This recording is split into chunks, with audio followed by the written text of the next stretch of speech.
Hello. Whoa. Are we on? Bring that one on, eh? Right, bang in there. Hey guys. Me and Fish are in the middle of bickering. Arsehole. Fuck off. Can't wait around for you two to stop bickering for fucking ages. Well, like a married couple. how are we all? Good. Really good, yeah. Excited for this one. This Yeah. is our download special. Whee. Download special! With it being, what, we go in 5 days? Yeah. 5 days. Yeah. Can't Yeah, fucking we're not wait. going to be here for the podcast next week. No. So, yeah. Have to deal with that as for 1 week. Yeah, unless you two decide to do one. That's Well, you're what not we're going? do. Only Saturday. Oh, I'm only going on Friday, so. Well, I say only Saturday. I haven't booked anything or got any tickets yet, but Yeah, Nice me and too. organised. I like it.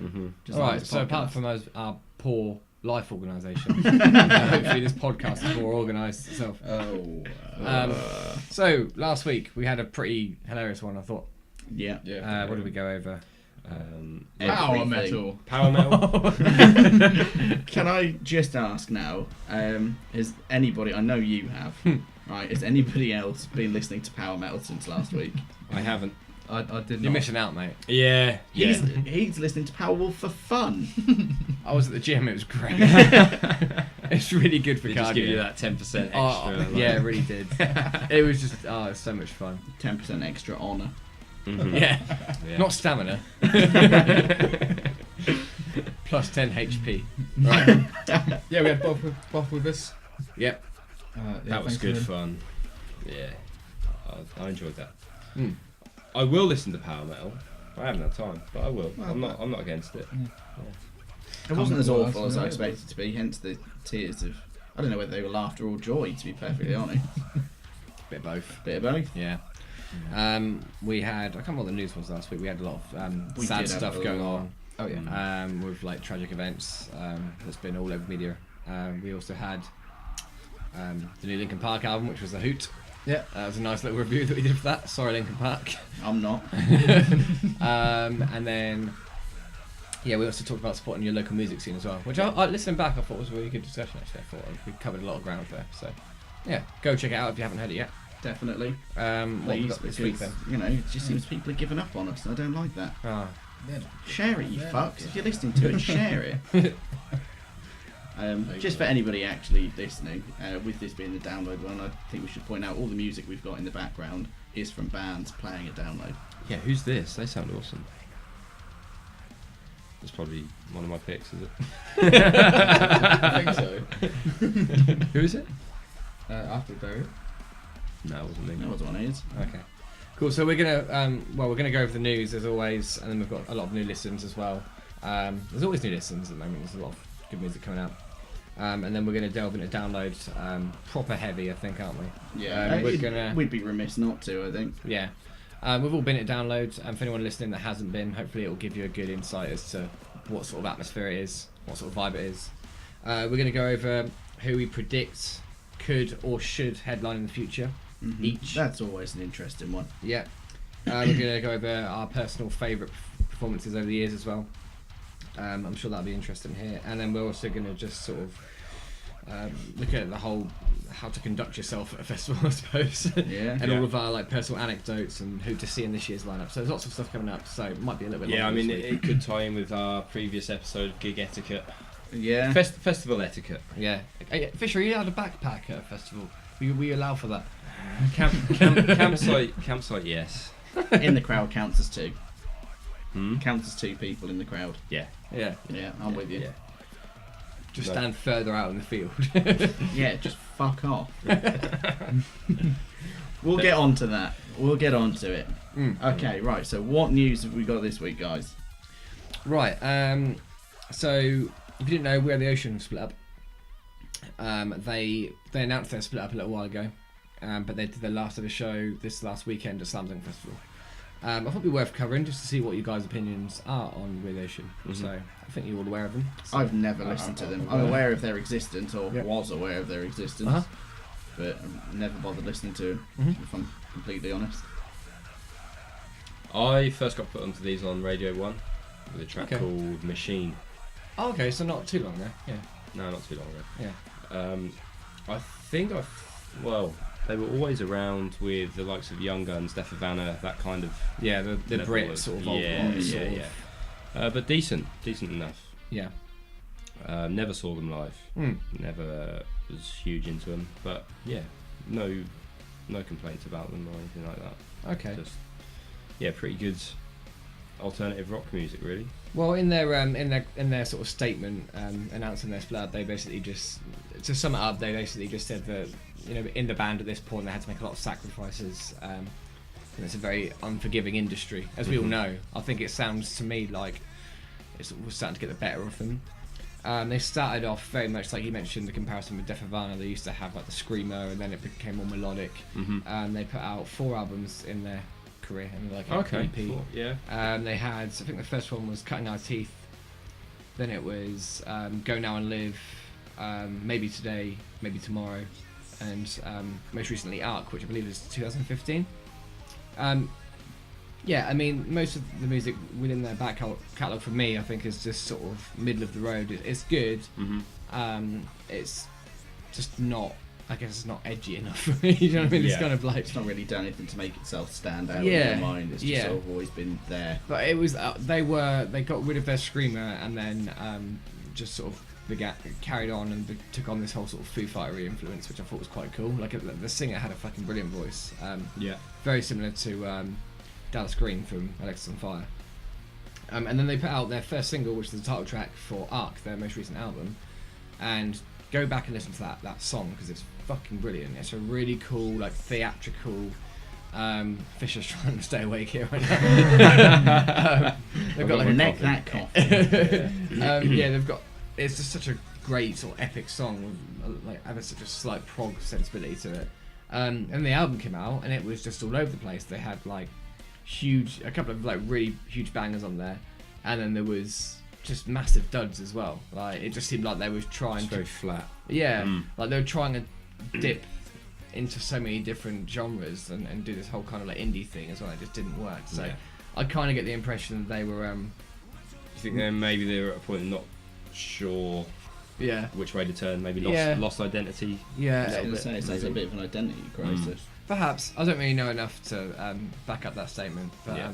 I did actually go see them last year, but this was hilariously the night that I managed to choke on a chicken nugget and had to go to hospital. Fuck yeah, near-death experience. Yeah, and I sort of choked on it, and then I spent the rest of the gig watching support bands who were really good, and then as they came on, I was just there like, can't breathe. Had to go to hospital. So it was kind of just like protruding and like stuck in my throat whilst I was still able to breathe, but I don't know. Do you chew when you eat? Yeah. This giraffe neck. You don't chew enough.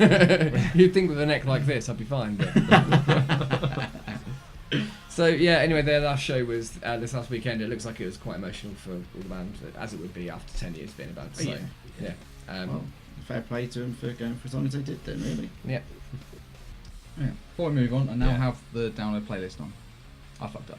I was going to say I couldn't find that, That was- band on the. That was my other playlist, list and that was here. that was after the burial, and I let it go. I was thinking, It fuck, a if good they're track. playing, I'm going to go see them. Yeah, but it's a good track. No. Okay, but now all the music But that's now all playing the are music bands is that are playing at the festival. okay. Yeah. Okay. Smooth. That was Nice. Yep, Right. that was me. Right. That was totally me. I don't No. care though. No worries. All right. So speaking of download, on to System of a Down. This year's Friday night headliner. Yeah. Mm. I'm excited for that. So this statement came out from is it John Dal? I can't read mine writing. John Dalmayan, is that his name? Dalmayan. Yeah, Sounds like a alright. breed of dog. I mean, let's just personally attack him, shall we? Nothing personal about it. Just sounds like a breed of dog. Yeah, he's basically said that they've got 15 new songs. I'm not sure if he stated whether they've been recorded or not, but they've been in the studio together. But he's very frustrated, and he basically says that there's a disconnect when they're not actually spending time together. So it seems like when they're not in a room, they just go away and Do their own thing. Yeah, I mean, I presume they've all got families, and they're all quite sort of, they're a lot older now, aren't they? Yeah. It's been 15 years since their last release, I think. Yeah, So- the drummer's basically come out and said if he had it his way, he would have had 3 albums in that time, Yeah. which, yeah, he's getting frustrated at the lack of activity. in the system. Understandably, I mean, Yeah. they all went off and did their own things for a while, didn't Yeah, they? I mean, Serge they had did his Scars on solo. Broadway. Yeah, Um, Scotland Broadway. Yeah. I don't know if the drummer's been keeping himself busy. I assume he has with other stuff. I keep busy, boy. Yeah, he also mentioned the whole Chris Cornell situation, basically saying, if anything, what it brings to light is just the, how finite life is and how sudden these things can happen. It just makes him have that extra sense of urgency to go and do it, and it's Just since he died, there's been over a 2,000% increase in sales of his music. Yeah, we've seen that with everyone though, haven't we? It's fucking mad.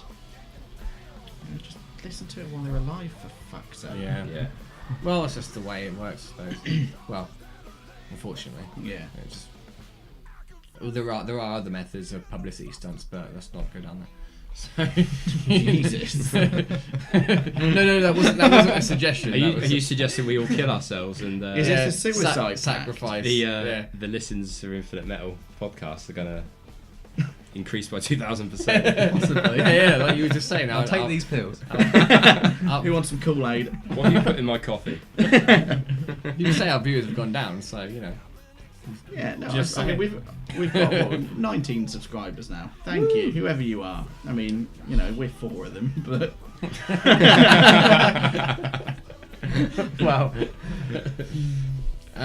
So basically on that story, I kind of relate to what he's saying, the System of a Down, because being in a band, and it just comes across that he's super passionate about it, and I know for myself, having put out one EP and played a couple of shows with it, all I want to do is put out more music and go out on tour, and it is the best feeling to be up on stage. So it seems like he's got more of a sense of urgency than anyone else. So we'll have to see what their performance is like this year. Do you reckon they're going to play anything new? If they've got that many songs, maybe one. Yeah. But I can't. I mean, with technology now and people YouTubing and filming it and putting on, they don't want a low quality version of a single to come out for release, I suppose. If they do play something new, I hope it's something more structured and not one of their weird as shit songs. Aren't they all weird as shit? No, some of them are like really well written tracks, and some of them I'm just like, what the fuck have you been taking to throw this together? All of the drugs. All of the drugs. What else we got? Tom Araya from Slayer. Hey, he's in Marbella. What a player! He's actually in.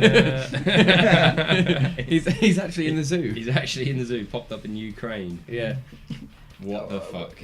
Just to clarify, he hasn't. There's actually a sculpture of Tom Araya from Slayer in the zoo. In the zoo, in not Ukraine. in Marbella. It doesn't have the same ring, does it? It doesn't. I mean, the most confusing thing about this story for me is why? There's just so much disconnect there.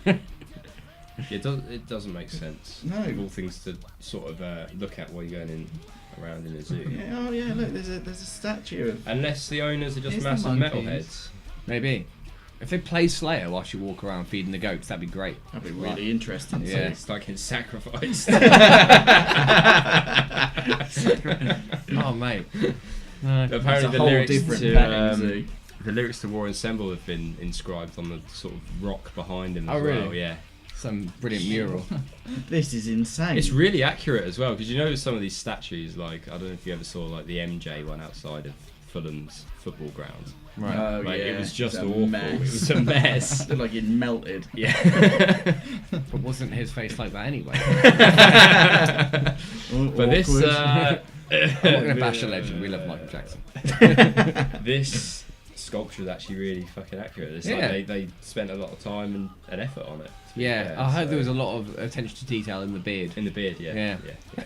Which is important, of course. But yeah, fun little story there. Why is it a zoo? I don't know. Well, that is it. It's so Ukraine. So fucking random. Well, am I right in thinking my geography is bad? But Ukraine's like next to Russia, isn't it? Yeah. Mm-hmm. I was interested to hear what you thought it was there. I was expecting next to something way Spain. out there. It's next door Is it to Ukraine in Canada? It's a capital, isn't it? Yeah, because Russia are quite big on their censorship of heavy metal. They stopped a bunch of bands. I think they stopped Nile going in, Behemoth. Well, I think they were doing them a favour. They've just protected their population. Terrible. Yes, they are. Yeah. Fucking awful band. I did go to Banham Zoo on Bank Holiday Monday. And was there a statue of Slayer? Dave Mustaine there? there wasn't. You just walk in and just Mega Hetfield's Dave. right there. Ooh, it's the zoo. That's the next album. But actually, no, I had a really great day. And as we got back, I got a notification on my phone saying that the zookeeper had died. And I was like, "What? I've just been there." Apparently, it was in Cambridge. Yeah. The zookeeper managed to leave a gate open and he got eaten by was it a tiger? Yeah. Jesus. The day you were there. No, it was a different zoo, but it was like as I got back from the zoo, which is weird. Sort of as the story comes out about Tom Araya. What's going on? Tinfoil hat.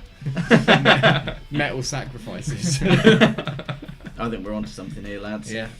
Just saying. Yeah, it's a conspiracy. Blame it on Manson, it'll be fine. Suicide, sacrifices, conspiracies, it's all going on here. Yeah. This is why our viewers are dropping. Okay. So since that Ian Watkins remark. Yeah. Sorry. We're going to talk about him a bit later on. Are we? Yeah, well I am. Well, okay. Well. Sorry, I sounded way too positive. He's not my mate. I'm going to talk about him a bit later on. It's a download related thing. So, Okay. yeah. Okay. I just fine. totally forgot that Lost Prophets had headline downloads. Yeah, they did. Yeah, which I ironically left as they were starting. Yeah. Probably for the right reasons. Right then. You were overage, it was fine. Oh, was I? I don't know. Right. Go on, Rob. Take control of this. Malevolence. Oh, mate. How do you say this? How do you Malevolence. Not male violence. That's what I thought it was. You thought he said male violence. say it? Yeah. Specifically male violence. Malevolence. Right, the album is called. It's called Self Supremacy by Malevolence. Oh man, I'm just gonna hear it like that now. Yeah, and Malevolence. were you guys aware of this band before? Never. I brought them up to you? I've heard of them. Yeah. I'd never listened to anything by them. Right. Pleasantly So what are your surprised. thoughts then? I really fucking like this album. Yeah, that's Yeah. an awesome album. Absolutely fucking awesome. Heavy as shit. It's like it's a weird mix of like there's like some new metal influences in there. It's quite doomy in places. Some really fucking cool riffs as well. Yeah. Yep.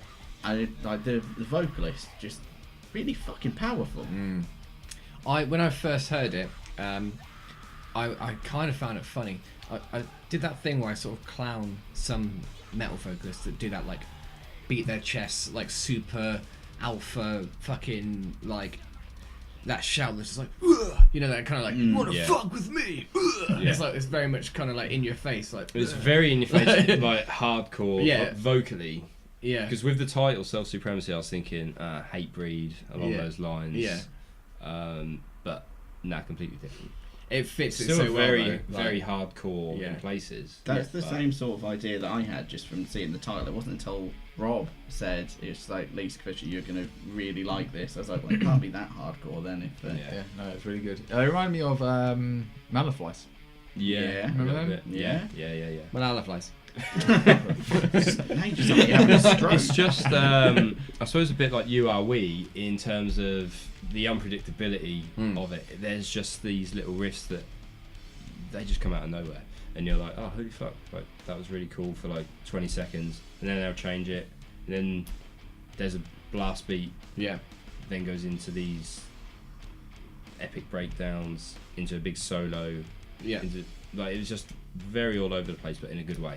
Yeah, it is a clusterfuck, but in a good way. Yeah. I totally agree with that. Yeah, listen to that on the way down to London. Yeah. Yeah. Got you pumped.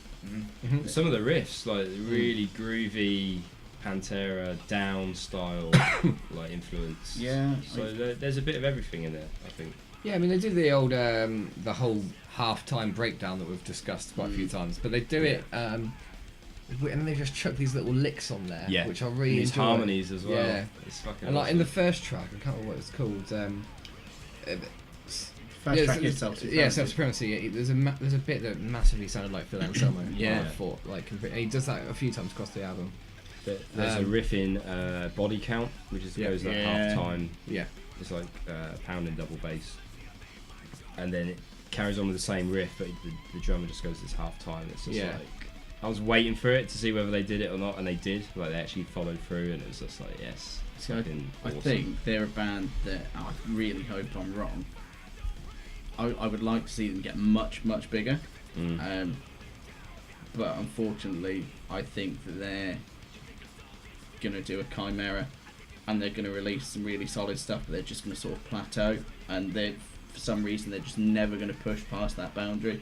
So how old are these guys? What do we know about them? They are fairly old. I think it's a 4th album. Yeah, see, I remember hearing them, like, just the odd song, like, years, Yeah. probably a good decade ago, maybe, actually. Oh, yeah. wow. I'd say the same, yeah. Yeah. What makes you say that, then? I don't know, it's just a feeling I've got. Right. I know that there's no substantial backing to that at all, but you look at Chimera after The Impossibility of Reason, like, they should have just fucking skyrocketed. Like, that album was huge. Yeah. What they were releasing afterwards, fucking incredible, but they just never seem to be able to break through that boundary. I'm worried that these guys are going to also reach that point where they're going to have people that know their stuff and really like them, but for some reason there's just something there that doesn't seem they're going to be able to make that big break. Yeah, I mean, I wonder whether that's the purpose of this band. I mean, it's an interesting comparison because I think Chimera, as much as I really enjoyed them, I think are a little bit more of a one-trick pony than what this band has to offer. I mean, admittedly, I've not listened to like any of their older stuff. Yeah. And I've only heard this album. Well, just on this album alone, like you said, there's so much going on, isn't there? There's a lot of different styles of metal in there. It's not just kind of so. Maybe that will be their brand. So like the whole, like you say, while she sleeps comparison of how it's just kind of. There's no structure set in stone with them, is there? It Yeah. doesn't follow any sort of normal conventions or anything like that, which I really like. It keeps it fresh, keeps it interesting, keeps you on your toes as a listener. You're constantly surprised throughout It's a this really album. interesting album to listen to because you never knew what was coming next. No, So I hope I'm wrong. genuinely I hope I'm wrong. enjoyed that. Really liked it. Yeah. Also great to hear Andrew from Comeback Kid on the third track as well. I don't know if you noticed that. Or you, I know you're not like up to date with Comeback Kids. But yeah, that was really because it was over such a hardcore section of the song. They really fitted really well. I thought their two vocals next to each other like bounced off together really well. Yeah. So Yeah. That's cool. I mean, I've got down a blend of Pantera, Cancerbats, Municipal Waste, and I think you could probably even chuck Suicidal Tendencies in there as well. So it's like just a very broad spectrum of different styles and stuff. So yeah, cool. Yeah. All aboard. Yeah. all on board with that. Yeah, Sweet. It's not often we're all in agreement. Well, I'm sure that'll change. What's next? All right. He is Legend have a new album out called Few. I think. Did you hear it, Rob? No, I'm Did you hear it? Just I've me and you, not heard Fisher? yeah, Yeah. yeah. I think you didn't hear it, No. did you? Cool. Yeah. What are your thoughts? I thought I listened to this album immediately after the Malevolence one. Oh, shit. So, yeah, I wish I'd have done it in reverse, in a way, because that album actually is really good. Yeah. The He Is Legend one. Probably, it's just was still getting over what I previously heard. You just been assaulted. You were just yeah. making yourself feel first. But decent. Yeah. I really like the contrast of the not so heavy next to the heavy a lot. They offset the styles sort of offset each other and complement each other really well. I thought throughout the album some really nice clean stuff in there. It drops into just this, I think, sort of really raw, rough sounding guitar work. Some groovy, really nice groovy riffs and solid album. I've actually ended up listening to this more than the Malevolence. I can't say it normally now. That album actually. Well, I first got into them on I'm Hollywood, which was 2004, 2005, and that album was fucking awesome. Really cool, like crossover of hardcore, punk, and metal all mashed together. You know, coming up with the same bands as like Under Oath and Maiden and the Sons of Disaster, that sort of thing. That slight southern vibe to it. But then they kind of really lost me after that. Suck Out the Poison was okay. It Hates You had a really good like handful of songs, but the rest just flew over my head. And then I haven't really heard much of Heavy Fruit. But this is their fifth album. Or sixth maybe. I think it might be one more. But I think they're really slept on. Because they don't seem to be anywhere near as big as I think they should be. And I think you'd particularly like it, Leesky, because it's got this like really, Every Time I Die southern sort of hardcore vibe to it. But you're selling it to me with that. To yeah, be perfectly honest. But it's like they also do really massive choruses and just lovely melodic sections as well. It just all goes together. But I've actually ended up, I find that with repeat listens on this thing, I've been enjoying it way more than my first impression. I was like, oh, it's okay. And I've ended up listening to it like a good 4 or 5 times since. So Okay.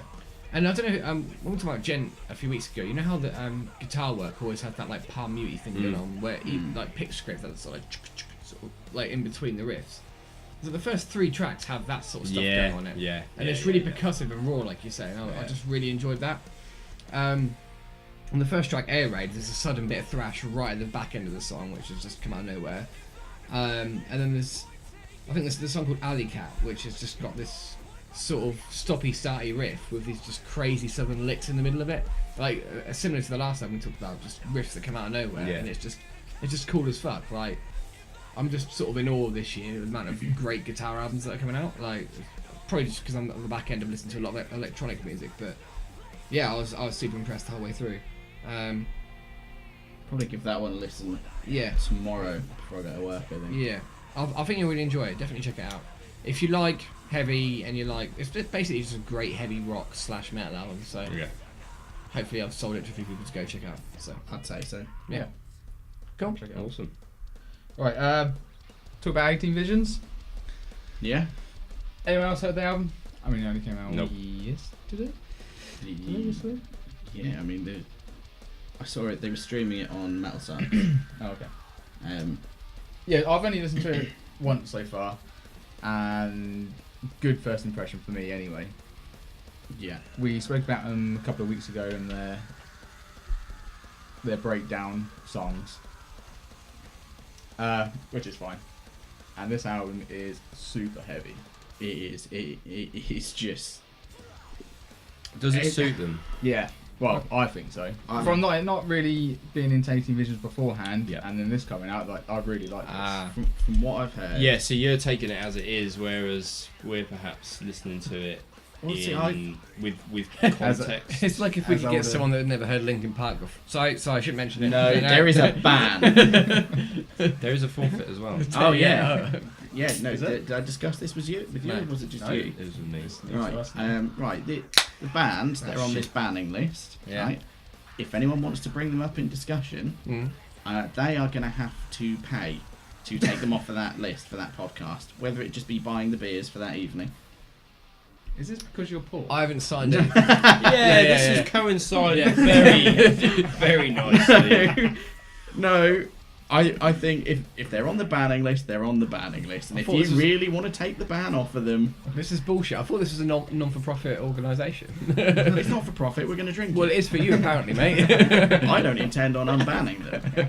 Right. Well, I haven't signed anything, so back to your point. Right, Mate. that's it. Yeah, the solicitors in. Yeah, I'm coming into this album not really knowing anything other 18 Vision stuff, so I'm really fucking loving it. I really like it. I mean, I had listened to 18 Visions before, and it is a really massive jump from their self-titled to this, considering their self-titled was basically a cock rock album. Okay. Yeah, you're in for a This shock, is- mate. This is different then. Yeah. Oh, This, yeah. is, this is. I don't know what tune They're they've like- got, but it's low. They are like two different bands. Yeah. But I really like it. Yeah. I'm glad to hear they've got some choruses in there. Yeah. What I will say is the amount of breakdowns they use. It's like they've now I've But got. they put out 2 songs that are breakdowns, so what you can expect? Well, this is true. I mean, I've got over my total hatred of all breakdowns ever. Right?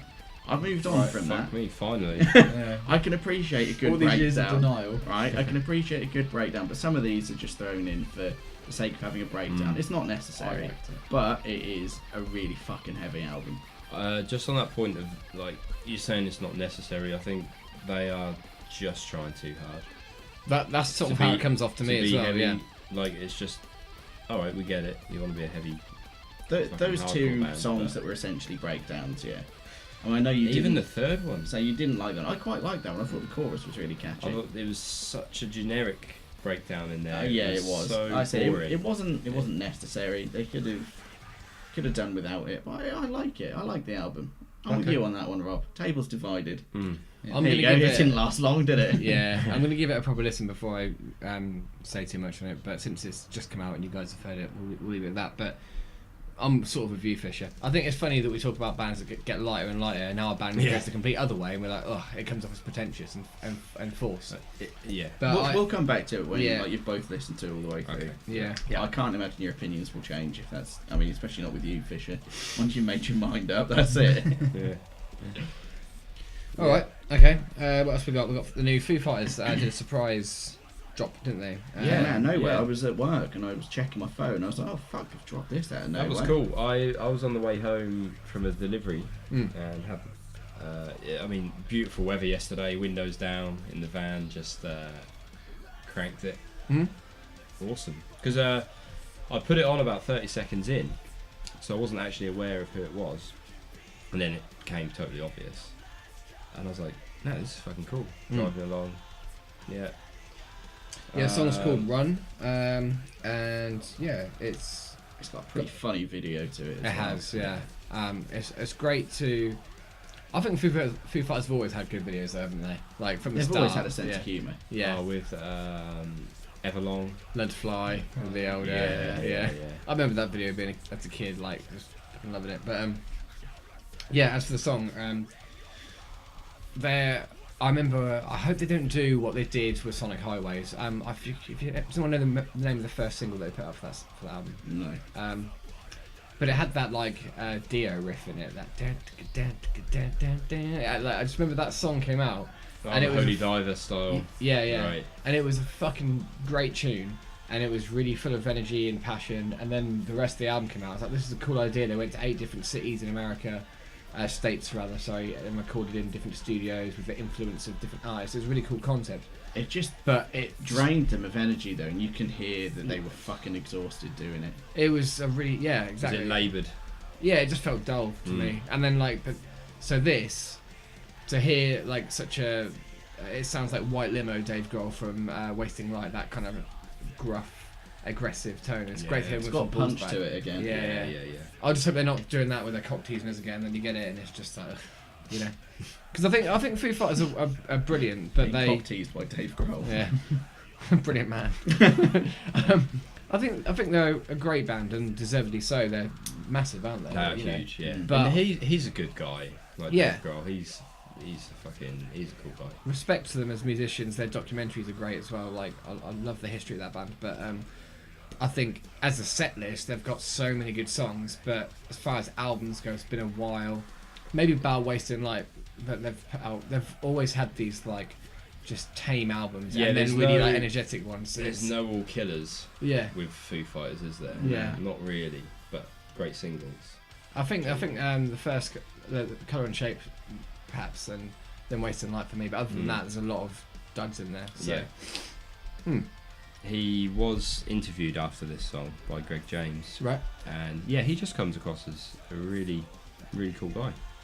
Talking about when he broke his leg, Yeah. or his ankle, carried on in Switzerland, I think he was, just on stage, saying like, yeah, we're In gonna his have to. chair. Yeah, well, they said to him, you're gonna have to go now to the hospital, and he's like, I can't go now. I've got to finish my set. It's like, no, you need to go now. 'Cause you need a brace. And he's like, well, I tell you what, I'll finish the set. You go off to the hospital, get the brace, come back. And he's like, no, I need to be with you to hold your ankle in place. He's like, well, you're going to have to come up on stage with me. And he brought this fucking paramedic up on stage with him, made him hold his ankle in for like another 45 minutes. That just sounds so like casual. It reminds me of you know, like you get a skateboard and BMX fails where people like fall off and really hurt themselves. There's just one of this BMX rider, and he like does a huge drop and manages to like land on his legs, and he just holds up like his thigh, and the bottom half of his leg is just dangling. And the guy's like, "Are you alright?" And he's like, and it's literally like a fucking floppy, flaccid dick, just like flopping everywhere. And he's like, "I broke my leg. I broke my leg." Can you fucking believe it? Just like really casual, like it's like, well, I've got to carry on. Just like, no, you need to get to the fucking hospital, mate. Your leg reattached. Yeah. Well, Yeah, the show had That to wouldn't go be me on. if I broke my leg. I'd be screaming like a bitch. Anyway, the song's good. What did you think? Ironically called Run. Ah, wait. Hey. Maybe that's a sort of Tongue in cheek. an answer to that whole thing. Right, Hacktivist. They have a new singer, which I guess this could go in news. I didn't know that Ben had left their previous. Yeah, I mean, to be honest, hearing it, like the new song, I'm just like, is he that different? I'm not familiar with Hacktivist, Right. so I can't really say if he's better or worse or whatever. To be honest, I can't really give much of an opinion because I'm just not too familiar with Hacktivist. Well, the song's called Too Rotten, and it's pretty good. It's more the same, I suppose. It's just like Real genty. hardcore with rapping. Grime crossover.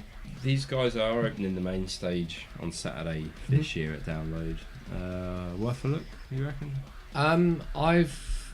I've not actually seen Hacktivist. Heart of a Cowards. Ben used to be in Heart of a Cowards, so they kind of like disbanded and went their separate ways. And I think on the last album they actually collaborated again, which is cool.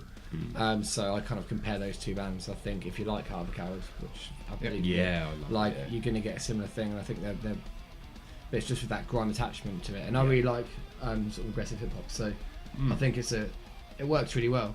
I think they're doing something quite unique, and they could potentially get a lot bigger than they are. Like it's like the whole nu metal thing again, but it hasn't caught on the way that it could do. I think 'cause there's no one else doing anything really like it. So did you guys hear the song? No. Nope. Okay. Well, as far as Ben is concerned, apparently he left for family commitments, so it's fair enough, and it's all like sort of good vibes and Okay. positive. So, Someone left on the positive. yeah. Songs worth checking out, but I like a handful of their songs, but can't be doing with a whole album for them because it's just so serious. Very political, and it's kind of like I gathered they were quite political. you've got to be in the mood for it for sure. Yeah. So When they embracing the whole like anonymous movement and stuff, is that Hacktivist? yeah, well, What apparently they they actually there's like the community, the Hacktivist community or whatever, like actually approached them and got in touch with them because obviously that's actually something in of itself, and they actually Yes. used the band's logo for it, which is pretty cool. So Oh, okay. I don't know the story enough to talk about it at length. So Yeah. but there's that. Okay. Fair. Right. Any other new listeners? No, not yet. Probably have Stone Sour's new album Literally for- today, Stone Sour dropped another. Yeah, dropped a new song. I I really really like like it. that, Has probably. anyone else heard it? Not yet. I really like it. That's all I'm going to say. There's no point me sitting here trying to debate it with myself. I'll wait till you guys have heard it. Well, that's what I just did. So I like it. It's heavier than the last two tracks they've released. It's really catchy. His voice is spot on. It's just a really well written song. So that, there's some really good riffs in there. I really like it. did you see earlier? I've got nothing to add on that, but did you see earlier that the top comment on the fabulous Al Harrington has confirmed that he's no longer overstocked in wacky waving inflatable arm and tube men. So yeah, so that's really good news. Perfect. Yeah, He's doing well. yeah, the business is thriving, and they've actually got them on stage with them as well, which That is was brilliant. awesome. Yeah. All right, Download Festival then. Oh, can I talk Oh, about here we go. the gig I went to? No, Oh. I've said it. How dare you have an opinion? Well, I'm going to anyway. All right. Yeah, I went to the Underworld to Overruled. see I Prevail and Ice Nine Kills. How was it? It was really fun. It was just a weird atmosphere there. Venue? I don't know. That's the first time I've been to the Underworld No. to see one. Oh, I was So- asking what the venue. You what? I was asking Underworld. what venue. Right. Yeah, it was really weird atmosphere, which I'll get onto later. Just want to talk about I Prevail and Ice Nine Kills a bit first. I was originally looking forward to going to see I Prevail because you know what you're going to get with them. You know you're going to get the like melodic pop punky metalcore stuff from I Prevail. But the more I listened to Ice Nine Kills, and last time I spoke about them, I said they were a bit metalcore with an emo. Didn't you Touch. describe them as like a metalcore version of the Used? Yeah. So now I'm going to U-turn on that. Right. Oh. That does not sound good. Oh, I remember you talking Yeah. about these. Yeah. Right. Yeah. Okay.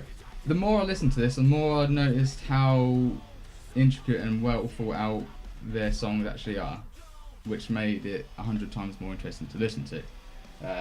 They got this album called Every Trick in the Book, and the sound of that is massive, and it's got all these like theatrical orchestra sort of underlying sounds in it, which helps this album sound as big as it is. Cool. Every track on that album is based on a horror novel or movie. Really? Yeah, which backs up this theatrical orchestra stuff underneath it, which gives that a big bit of a more of a horror tone to it. The most impressive thing I found about them was how the vocals and the lyrics are written into these songs. For example, he expresses how you feel watching the film or reading the book while portraying the characters in these novels and movies. That is really clever. Yeah, for example, there's the song called Me, Myself and Hyde, which is obviously about Jekyll and Hyde. And he uses the clean vocals while portraying Jekyll. Is that right? Is he Yeah. the good one? Yeah. And then more aggressive vocals while expressing Hyde, Huh. That's cool. which is a really cool That's concept. a really and, cool concept. Yeah. And I've never heard that before. yeah, all the tracks on there are based on different. What's horror this novels. album called? Every Trick in the Book. Give that a listen. Yeah, he's now, well, what I can tell, he's the only original member of this band. Oh. And he's finally found the sound that he wanted. Which is good, because all the other stuff was a bit hit and miss. There's a bit of an identity crisis for the punk stage and stuff like that. But they've re-recorded one of their older albums into this new style. And it's really fucking good. It's real Avenged Sevenfold style. Like picky riffs. Yeah, really, really good. It's still really heavy as well. But Was that the one you showed me before? Sounded very like City of Evil. yeah, I can't remember what the song, Nature of the Beast, I think it was called. That's yeah, I think it was Nature of the Beast. I can tell yeah. what the song was called, but yeah. But just knowing what these songs are about, then it's made it so much more interesting to watch them and stuff. But the gig, as soon as they came on, their massive sound of this album was completely wasted with this tiny little stage. It's not a big stage in the Yeah. underworld. You couldn't pull off this massive sounding album or these massive sound tracks with that tiny little stage. Plus, they only had 6 songs as well as a co-headliner, Oh. Okay. which is How many did I Prevail have? a lot more. Doesn't seem fair. Headline. Yeah, it was weird.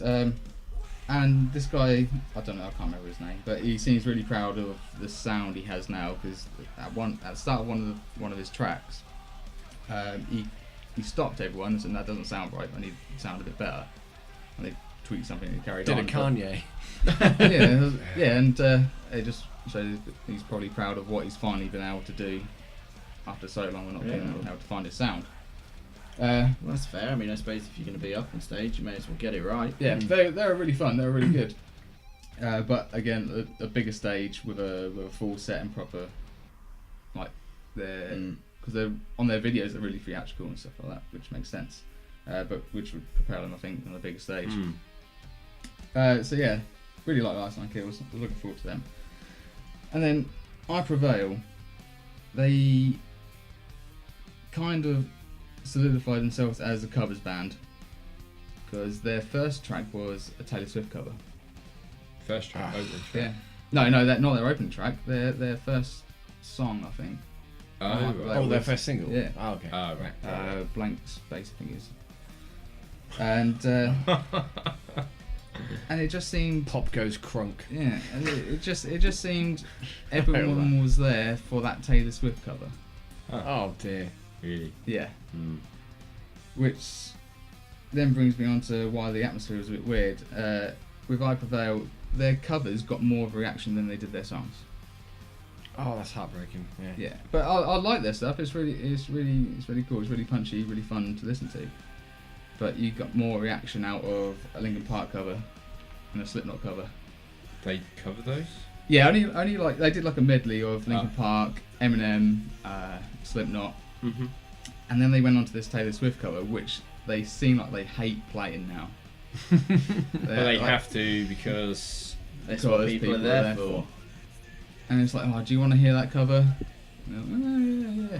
Do you really want to hear that cover? Yeah.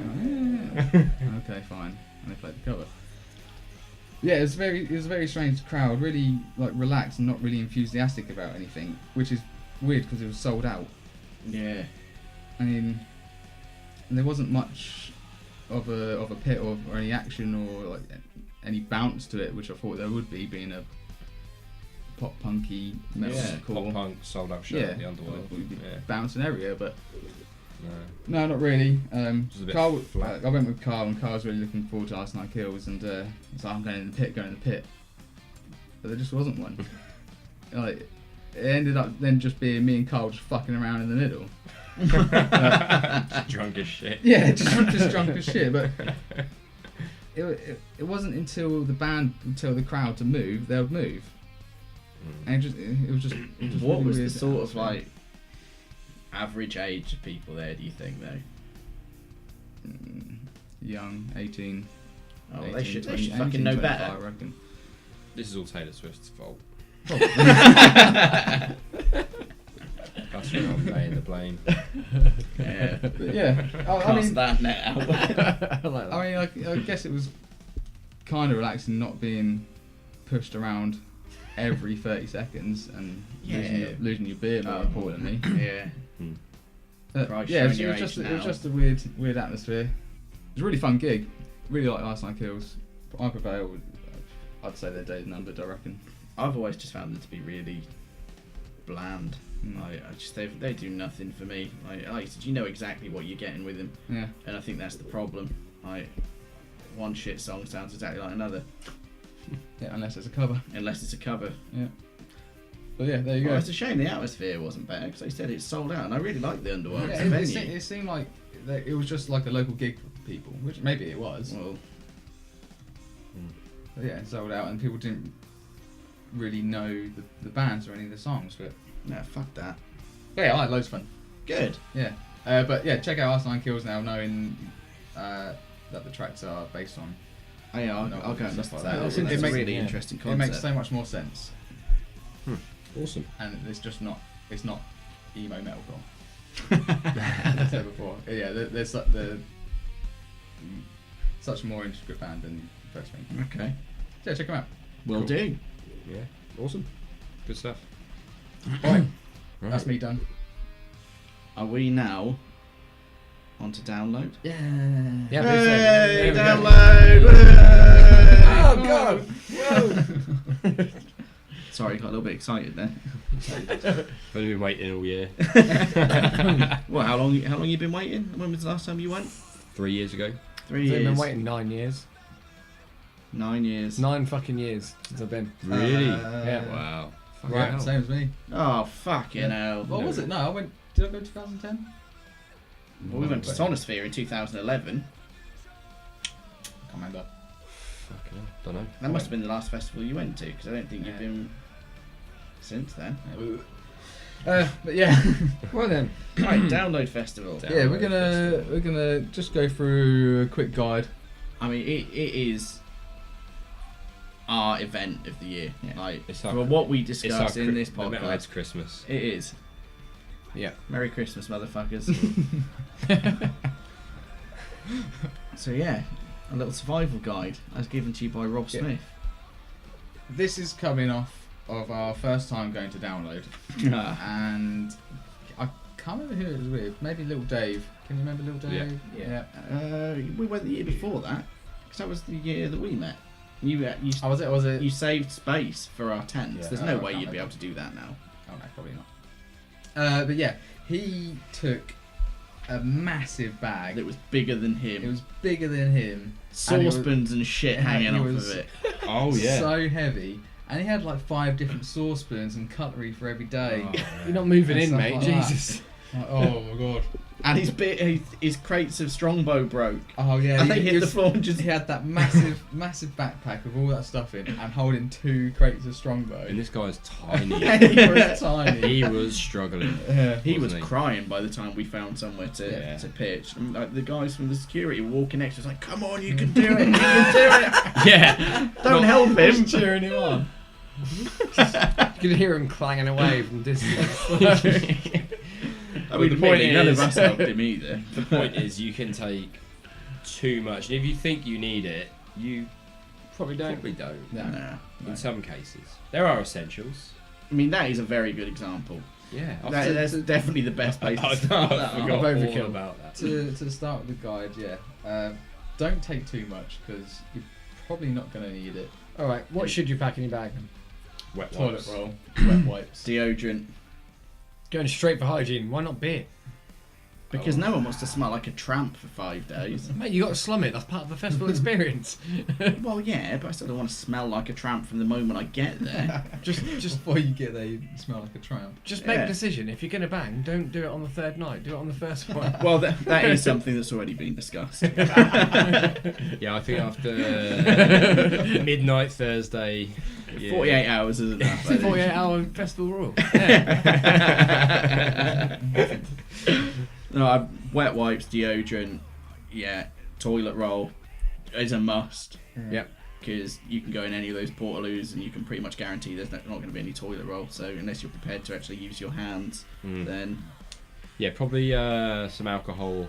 Hand wash. yeah. Because those toilets are nasty. Mm-hmm. Yeah. Do you remember when we walked away from My Chemical Romance? We were walking back to the tent so we could get drunk, and I went into a portaloo to go for a piss. And I came back out. I was like, Rob, just come and have a look in here. It's like, why? I was like, just go and have a look. And I eventually convinced him to open the door. And there was just a massive shit on the toilet seat. So they just missed. I don't know. I mean, it was on the rim of the seat. it wasn't even on the rim. It's like they'd placed it. On the back somewhere. No, on the side. like a comedy poo that you buy from Yeah, a it was joke just- shop. It was A just little, sat there. a little Mr. Whippy right there. Yeah, it was like that. It was just sat there on the side of the toilet seat, just looking at you as soon as you open the door. Yeah, while we're on that topic of download or just festival toilets, I was listening to Radio 1 recently and we come up with this idea of taking your own padlock. I did hear that. Did you hear that one? What? Festival. Own personal toilet for the weekend. You know, Put a padlock padlock on it. Padlock the toilet shut. It's yours for 5 days. That's going to be expensive business venture. Well, I mean a lot of them. You can pay for those VI poos, can't you? You can. Yeah. They're not much better though. They're essentially just long drops. I never want to experience that Oh my again. god. They were vile, don't especially in that heat wave. Oh, Oh, fuck Just don't fall in. Oh, Could you imagine dropping your phone in there or something? I'd never have another phone because every time I held my phone, I just remember that moment. I'd just forever go without a phone. Alright, if you insist on documenting every second of download, which most people there don't because they're not fucking morons, take one of those little charger ports you can get because your phone's... Well, you can. There are little places you can go to charge your phone up, can't you? But that's always a good idea to get a If portable you get a charger. locker, Yeah. they have charging ports in them. Oh, there you go. Yeah. Yeah. Cool. Yeah. Everything you need for download is probably supplied at download. If you want Yeah, to sell a for- kidney if- for it. for triple the You're price. willing to pay a lot of money for it. Point It's is, another you're thing. not. Don't forget to take some money. Yeah, yeah. It sounds ridiculous, but the amount of times I've seen people get there and be like, "Oh, I've got no cash on me." One, the fees to get money out is a lot. Yeah. To the queue for any cash point. I don't know how. Like the queue is just fucking massive every single time for the cash point. Alcohol. Yeah, I suppose. How much would you say you'd take? Because I remember taking about 200 quid one year. Yeah. Yeah, Together the back whole weekend. Yeah. at least 200 to maybe 250. Yeah, I mean, you're looking at £5.50 for a shitty cheeseburger. Yeah. I mean, and you're looking for £5 for a burger without the cheese. Because you're not going to want to walk all the way back to your tent. No. I think, yeah, that is one of them. Once you're in the arena, you're in there. Yeah. You're captive. Do you remember when there was that heat wave and they put up the price of water and they sold out? It was like £3.50 for a bottle of water. There was Yeah. none left on site. Supply and demand. Yeah. Starts raining, price of wellies double. Yeah, I was like, fucking no. Legitimately. Yeah, I know. legitimately. Honestly, got raped for them, Yeah. not literally. I wasn't. I'm not a victim of a sexual assault. boy. Sun cream, Yeah. just in case. Yep. And if you put it on your head, Don't put water on Make it. sure your eyebrows work. Yeah. fucking idiot. Yeah. Do you know about this? Do you know about his eyebrows not working? No. Well, 1 Are year. you happy? Are you angry? What are you sad? Just put sun cream on my head, and half an hour later, oh, it's fucking hot. Just pour water on my head, sun cream straight in the eyes. Oh no. That was 1 year. You think I'd learn? Yeah. Exactly the same thing The following the year. following year. You have to go get his eyes washed out. Have you done it again? Yeah. And you're on your knees, and Rob Smith's standing there with this bottle of water, and he's like, just tip it in my eye. I was like, well, I don't want to tip to him, so just fucking do it. Why don't my eyebrows work? I ended up in the medical tent Oh. with the saline solution being squirted like a So you jet. shouldn't broadcast Something this like because I feel like there's a prank going on now. Like, just Yeah, how I'm going to good. put sun cream on there, just going to pour water all over it. That's ready with the stung. Stung like It a was motherfucker. so funny, mate. God. So funny. That was sore, man. So yeah, sun Right. cream, definite Sun take cream. sun cream. Just don't put it in your eyes. Or drink it. Yeah, don't do I've that. never drunk it. Fucking hell. I'm not a Oh, moron. great tip. If you've got an empty bottle, this is a life hack. If you've got an empty bottle of sun cream, put some strong spirit in there, like a nice little spray bottle. Spray it on the tongue.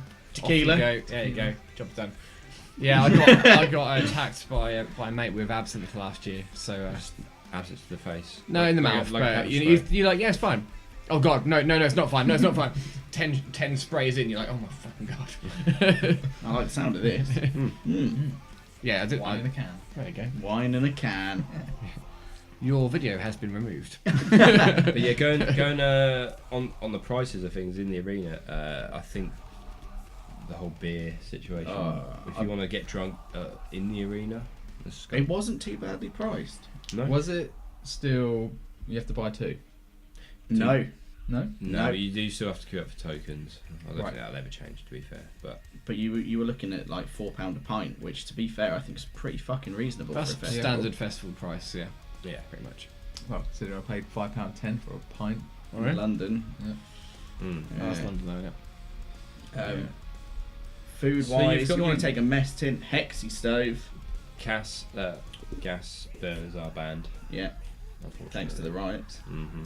Yeah, we talked about that a few weeks ago, didn't we? Yeah, Yeah. that was insane. So- People were throwing their old gas canisters into a fire. weren't Yeah, they? that was And the new ones. Oh. Bless them. Yeah, so I think since that's been introduced, my enthusiasm for cooking at the festival, unless it's on a disposable barbecue, I can't be asked. I'm just gonna pay the It ridiculous just price. encourages more people to pay money at, Yeah. the you know, it's, I It's wouldn't say convenient. So once you're in the arena, it's a half an hour trek back to the campsite just to cook Yeah. up a pot of beans. To I wouldn't walk all take. the way I wouldn't back. take tins again. One, they were too heavy, and two, they took up more space. Yeah, it's the instant noodles, Yeah, super noodles. lightweight. Yeah. It's good. Cereal bars. Army rations. Yeah. Flapjacks. Didn't we have army rations one year? Yeah, somebody did. Yeah. Probably Dave. I wouldn't be No, surprised. you brought- Well, you took He brought everything raw else. chicken. probably had roast took dinner a- as well. Yeah. No, on the flip side of that, is there anything you would suggest that you definitely don't take? Drugs are bad. Okay, right, we'll gloss over that, shall we? Anything too expensive. I got my iPod nicked out of the tent. Yeah, That's valuable. nice. That's a Yeah. good point. Yeah, Bluetooth speakers. Mm. It's nice. It's nice to have in the campsite, a good luxury, but Yeah. you do But- run the risk. Yeah. Your tent is unattended for many hours. At You a run the time. risk with anything that you take. I mean, Yeah. you could get back to your tent and find out all your fucking clothes have been stolen. Yeah. Yeah, sleeping bag, Becomes a whole different festival then. tent. Yeah, your whole tent's gone. Gazebo. Gazebo. Yeah. Talking about preparation, we are the most. My fucking prepared- flag got nicked off my tent. Did it? Yeah, my Motorhead flag. If my In Flames flag goes missing this year, It's alright, we'll hunt them. Cool Fisher. flag though, to be fair. Well, yeah. It's alright, I got another one now. are you bringing it? No. No. DIY, make your own. Well, we are prepared this year. Well, Fisher's prepared. We've got gazebo. We've got Uh-huh. rain protection and sun protection all in one. He's also got rope, Does the gazebo have sides? cable ties. Well, No. Or are you just Before- gonna like stick your tent around it or something? No, I Before guess you make me out to sound like a madman, bringing rope cable ties and a Stanley knife. It sounds like yeah. murders. No, there's method in the Murders. We've got tarp.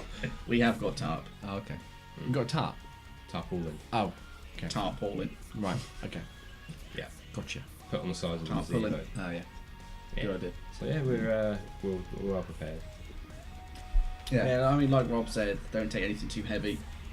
Because Yeah, I mean I've got my camping chair. I mean, you're walking. How far would you say the walk is from the car park to? if you're I would have said you're doing at least 5 miles before you settle down. Yeah, I Really? think that's fair. Yeah. 5 miles. Yeah, I reckon you're doing that before you're, unless you get there early on the Wednesday or something. If you get there, you if mean you get you're there, doing the rounds of the Yeah. Okay. if you get there late Thursday, I reckon about 5 miles. Before you find like a decent. Yeah. And if you're anything like us, actually, one thing that you do have to make sure that you take is how, like, your first trip into that campsite or even onto the festival site, you want to make sure you're carrying a few cans of beer on you, because once you get your wristband on, you're going to want to have a sit down once you get in there, because you've had a fucking long walk already and you need a victory beer for, you know, getting on site. And you're going to be obtaining- travelling at least 2 hours, aren't you, before? Yeah. And then once you found somewhere to camp and you put your tent up, you're going to need another victory beer, because well done you put your tent up. Put a tent up, yeah. I mean, why wouldn't you celebrate that? And then you need another beer on you to walk back to the car so you can get the rest of your shit. So I you see need where this is walking going. And then the beer. celebration then starts again. Yeah, you know, you might want to carry at least 5 beers in your bag the first time you get in there. But yeah, don't take anything too heavy. Yeah, just make sure you've got all the beer. Clothes. I took 2 pairs of camos the last time I went, just because it had so many pockets. That was all. And it was buttoned up, and you can button up the pockets. Yeah. Practical. You want to make sure you've got like a couple of changes of clothes anyway, not just for like the amount of days that you're going to be there, but because if it fucks it down with rain, as it is wont to do at Download, there's nothing worse than trying to pull damp jeans back on No. when you're hungover as shit. Oh god. Bad times. Very bad times. Yeah. Yeah, none of that. When I went on the bus, there was a girl who had 2 bags, like 2 wheelie bags, and she had an outfit for each day. She was Fuck that. Fuck that shit. Yeah, if I see any of these girls that are still like, you know, a strong 9 by the 3rd day, you're doing it all wrong. You need to. That's just my rule. You need to look like shit by the end of it. Like you need to get in the shower when you get home, and it to just be a pool of just dirt. Yeah, Yeah. every year. I'm just really advocating slumming it. Really, that's my main But that's how you know that you really fucking enjoyed yourself. Yeah, it's part of camping. Yeah, I'm gonna have 2 baths If you want to glam, when I get back. 2 baths. you're running a second bath whilst you're in Yeah. one. Yeah. Wait, in this imaginary mansion that you live in. Right, shall we get on to The actual music. Yeah, of the let's get on to that festival. side I mean, of it. at the end of the day, like, I mean, I personally, I pay half the money for the atmosphere in the campsites because it's fucking incredible. So thinking of it that way, the other half of my money I'm paying for the bands. Right. And you're getting like good. You're getting like, isn't it like 120 bands or something altogether? as opposed to I Yeah, guess. like over Yeah. a 3-day period. I know, like. Well, it might be a That's- bit of a that's- challenge to watch all of those 120 bands consume. As one Well, person. yeah. I mean, I like a challenge. Just how much cardio you can do, just No, running across I- all the stages, ticking I them off. would die. When you've got that many bands across a 3-day period, you're getting value for money whether you want to see just a handful of those bands or a shitload of them. Mhm. Really. Yeah, I totally agree. This year's lineup, value for money. Yeah, on the whole, yeah. Yeah. Yeah, I'd yeah. say so. I'd say there's enough in there to keep you interested. I mean, sorts I mean, when you think all sorts of different you're stuff. like you've got bands like System. How much would you normally pay for a ticket to see them? Do you think? I mean, you're looking at Well, considering we just paid 50 quid for Corn, probably the same. yeah. So If like, you're paying half the money for the atmosphere, like you're saying, that's 100 quid for the music. yeah. If that And you're was looking at 200 quid. 50 quid to see System. To go and see Aerosmith if they announce an arena tour.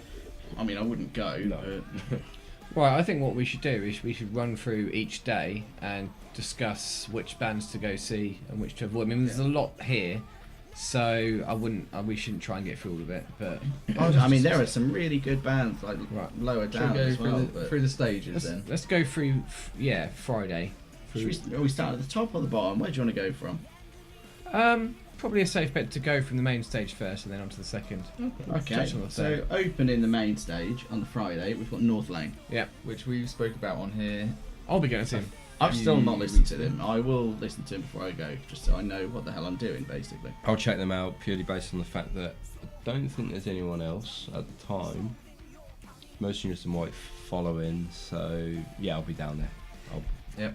And they seem alright, North Lane. so- Someone else is going to have to read because I haven't got my glasses on. I actually can't read that. Okay. That's bad.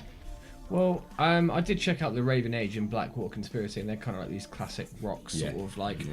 And it, to Raven me, Age are very samey. for me, it's not my thing. I think it's Ooh. just so, not to. Maybe it'll transpire really good live, but it's just quite I've heard outdated. that The they're Raven good live, but- Age is Steve Harris's Yeah. son. Mhm. Yeah. They we- sound all People right. have been waiting for their album to come out for a fucking long time, and it's well written, and they're good at what they do. But like Danny said, it's quite outdated. It is more of like a classic rock thing, which that doesn't bother me as much. It's just a lot of the tracks are very samey. Yeah. We've got Asteroid Boys on the Avalanche stage, and I know they're like a hip hop crossover. Yeah, that's who I came across when I was trying to find the game. Right. That's really heard quite much an of odd them. one. Yeah. This ties into on the Zippo stage. You've got Machine Gun Kelly as well. I'd like to make a point of hip hop download. I think there is a place for it. Bizzle. Yeah, Bizzle. Oh, Bizzle. Yeah, like Jizzy tissue. some hip hop has got a real aggressive tendency to it, and from what I know, Asteroid Boys kind of are a good booking, but Machine Gun Kelly, I've sort of followed his career in the hip hop industry and seen that he's sort of seems like a really hard working, decent, talented bloke, but just he's gone down this whole. He's on a Little Mix track. He's on Radio 1. He's doing the whole kind of... when you had Eminem going for his collaborations with Rihanna, and then you've just got the really serious verses and then the massive pop chorus, and he's going down that route. And I just find it such an odd booking because it is... As far as hip-hop goes, if you're going to book something like that for download, get something with a bit more raw edge to it, or something current like Logic at the moment, or like... Run the Jewels or something like that. It's a bit more sort of confrontational. I think. Yeah. Like Bizzle was quite cool because it was from I can't say his name gently, by the way. It's always Bizzle. I remember that year when we saw him, I was just shouting Bizzle at people. Yeah. But he's like this grime artist that's got that sort of, and he won the crowd over by having. He did that. in the end. I remember Yeah. watching it. Yeah. So I would personally avoid the fuck out of. I mean, it'd be interesting to see how it goes, but I'm not. It's interested not to see for him. me. Yeah. On the. Avoid like fucking plague. I think that's quite a surprising booking. Who else is on the main so that's- stage? Back to the main. Oh, sorry, I've jumped to the second stage, but Yeah. we'll mix them now, aren't we? Yeah. Is that Sabaton? Sabaton? Yeah. Well, we did power metal last week. Yeah. I think Do you like songs Now- about war? to the bar. Now, Yeah, well, I'm with you I on don't that. know. I don't know what the timings are, but if you're not going to see them, go and see The Lost Society, who was my thrash pick. Oh. Ah, Go and see that. I don't think that's going to be to a the clash bar for on the us, way but- to them. Yeah, I mean, So we're just Lost like planning our Lost Society weekend are at the quite- same time. I don't know what the time is going to be, but Okay. If they do- if there's a gap. go see Yeah, Lost Society. Okay. Cool. Good shout, Ross. I mean, I've never been to that fourth stage. I don't Neither have know I. what it's about. Well, they've got Yonica on, which is the fourth band on, and they're a band that I mentioned a few weeks ago with the girl fronting, and they're kind of like a doomy pop sort of rock band. They supported Frank Carr and the Rattlesnakes on their tour, so that's a good booking for them. I'd be interested to see how they go down because I think they're on their way for much bigger things. Yeah. Cool. I think that'd be a I- great Reading booking. I think they have played Yeah. Reading actually, like on the introducing stage or something. But I would love to have seen. You mentioned Frank Carter there. yeah, just think he would fit in that lineup so well somewhere. Yeah, I'd love. he's to on the see Prevail. Reading one, which is interesting because it's all over the place that lineup this year. Yeah. But let's go back to obviously who's up for Mastodon. Who is now? coming to see Mastodon with me? Yeah, absolutely. Yeah, I'll check him out. Yeah. Yeah. I'm really excited because this album that they're touring at the moment is fucking strong. Oh, and it's so good. Yeah. So good. Yeah. I've never seen Mastodon. I feel like I have to put that to rest. Neither have I. Just but, say like, There's nothing like.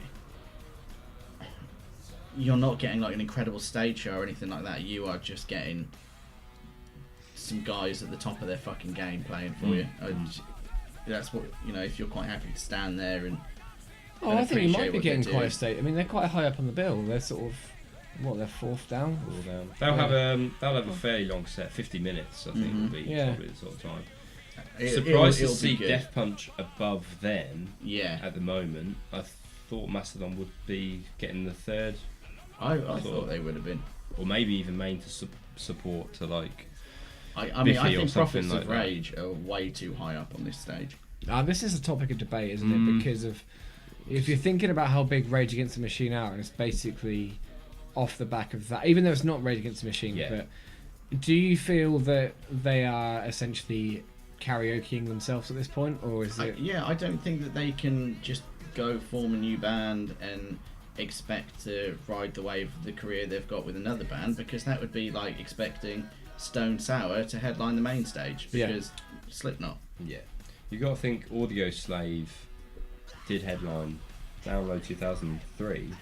That is true. Without, mind you, Limp Bizkit pulled out and Audio Slave got bumped up, but it might be similar in the fact that Audio Slave had released just one record and they're headlining a major UK rock festival. So I just think it seems a bit cheeky. Possibly. I see where you're coming from. Yeah, because on merit, Prophets of Rage have not done anything near enough to warrant that slot. But if you take into consideration all the achievements, what's gone before. I mean, even if they had been like, even headlining the second stage or something like that. I mean, that is not a small stage, and there have been some fucking great headliners on there. Yeah, Slayer this year. Well, yeah. Well, one of the ones I'm really looking forward to, but I'm interested to see whether it's going to be a clash, is Code Orange on the third stage. I'm seeing Code Orange. There could be clashes. I think that's going to be one to look to stick around for. Yeah, I think that might be one that you go to and you go, yeah, I was there. Yeah. Like, Well, I think they're on the brink of something, really. they're just going to band. explode. They Yeah. are. Yeah. And straight after Issues, no thanks. I'd rather shoot myself in the face. Yeah. Rather shit my hands and clap. Yeah. Not a fan of Issues. I really don't like them. Shit on the snare drum and So last beat. you've kind of got on that third stage. You've kind of got a nice little moment there. You got it's up and down. You have got Code Orange, which is heavy as fuck. Then you've got Issues, which is just all over the place, like trendy sort of R&B / metal. Okay. And then you've got 4 Years Strong, who I would really like to see again, actually, because I haven't seen them since it was just after their flop of an album came out. I can't remember what it's called, but it was like their fourth album that didn't do so well. But they're like on form now. So State Champs, another pop punk band as well. I'm not. Oh, they're shit. I'm not really sorry, too but into them. Sleeping with Sirens, right? I've got something to say about them. They disappoint me on so many levels. Yeah. Because Is it because they should be good? And yeah, they're not, or? right. The thing is when I first discovered them, I can't remember what the album's called. With ears to see and eyes to hear, or the other way around. I can't remember what it's called, something like that. But musically, really talented band, and their first album is quite on the metal forefront, the metalcore thing. Lots of shredding going on, and even though I was cringing at the vocals, I was like, well, the dude can fucking sing his ass off, but it was just so whiny, Pierce the Veil sort of style. I couldn't be handling it. Yeah. And then they just went more and more like pop goes punk, super emo kind of to the stage where it's just for 15-year-old girls. But they are. I'm surprised to see them headlining the third stage. I mean, they're really big. But yeah, I mean that's still it's still a big slot within its own right. yeah, You know, you're playing at night time in Donington, regardless of it being the third stage or not. yeah. Like Trying I to say, we compete, have- trying to compete with System and Sun 41 will be tough. We have avoided the second stage all day here. Yeah, well, we started Well, off with Machine it, Gun but Kelly. Actually, I mean, suicidal tendencies. Don't know. Probably not. I was considering seeing some 41 instead of System of a Down. I would. I've got a toss up here between. No, but I've seen some 41. I've not seen System, but I'm tempted to see some 41. It's going to be a lot of fun. And with their last album, it was a really fucking good album. Here's what I'm going to say to that though: is that Sum 41 have and will come back. Probably will come back to the UEA in Norwich. System, when are they around? Well, True. yeah. Plus System of a Down main stage headline, and I saw that back in 2005. It was incredible. They were amazing. Yeah, their lights, their stage show, and it's fucking System of a Down, man. Like, I've said it before, right? I don't know whether it's just while we've been talking, whether I've said it on this podcast, but System of a Down are a band that I can't understand how they got as big as they are. It's a bit of an anomaly, really, isn't it? So It's just they're good. They're a good band. they're a very good band. I can't even push them to very good. No, Like, they are, man. I mean, the stuff that they've got that I like it is really good, but there's too much of their weird shit to sort through to find the good stuff. I mean, don't Nah, get me man, wrong, listen- they can write. They listen can to write. fucking- I'm not taken Listen away to, from. Toxicity. I have listened to It's Toxicity. amazing, album, man. I'm with you on that. I do not own nor have I heard a full System of a Down album. Really? Wow, that surprised me. Even Steel, this album, although they did go weird. I mean, Mesmerise and Hypnotise. That's when I started to go off them. See, that's the stuff that I prefer because it's more structured. Nah, man. Like some of their stuff is like, Give me the weirdness. nah, it just doesn't do it for me. I love songs like Needles, Forest. Yeah, no, Needles Bounce. is really good. Like, was that the one where he's like talking about his pogo stick? Like, it's weird as fuck, but it's so cool. They're a band that I think I know that the time when they were released and stuff was it suited it for the time. Yeah. It's just I don't know. I just can't really understand it. Okay. I'm not taking away from their achievements. Yeah. I just don't understand it personally. I'll be down the front for them. I'll be enjoying System for sure. Now we missed out. Well, we haven't really got to it yet. The fourth stage, and I think that's going to be busy with Exodus headlining there. Yeah. Oh yeah. I've never seen Exodus, but That is going to be good. yeah. And I got your My prog choice, Your- the Contortionist. In my quest to find a band for the challenge today, I did look up Crocodile. That's Yeah, anyone Daniel else? P. Carter's band. Really? Yeah. I didn't rate that. No. No, I didn't rate them. No, I didn't rate them at all. No, neither did To be I. honest. yeah. I think that would be a busy little stage. I think it will. Did you listen to any more of the Contortionist? No. Okay, fair enough. Anyway, Saturday. So that's Friday. Actually, Well, I've got one more thing. about Well, can I Friday. just say, Venom Prison are playing fourth stage on Friday, Okay. and they are my pick for the game, and you will all hate every second of it. Okay. Well, there is a potential clash. Baroness. Anyone on board with that? Yes. I've not listened to them. I am. I meant to listen You to them definitely should earlier. check them out. Yeah, they're cool. They're a cool band. They're sort of like a slightly prog stoner rock band, but with just massive Real- choruses. And like real punk. Like Yeah. a real Did we 80s. try and give them a listen before? Yeah, they got a song called "Take My Bones Away." This is when we first started doing this podcast, wasn't it? Yeah, We it were was. discussing the Grammys. Yeah. Yeah. They were nominated. Jesse from Killswitch is fucking huge on them. Like, he loves them. They're decent, and there is a genuine toss-up with them and Death Punch possibly, but I think for old time's sake, it's got to be Death Punch.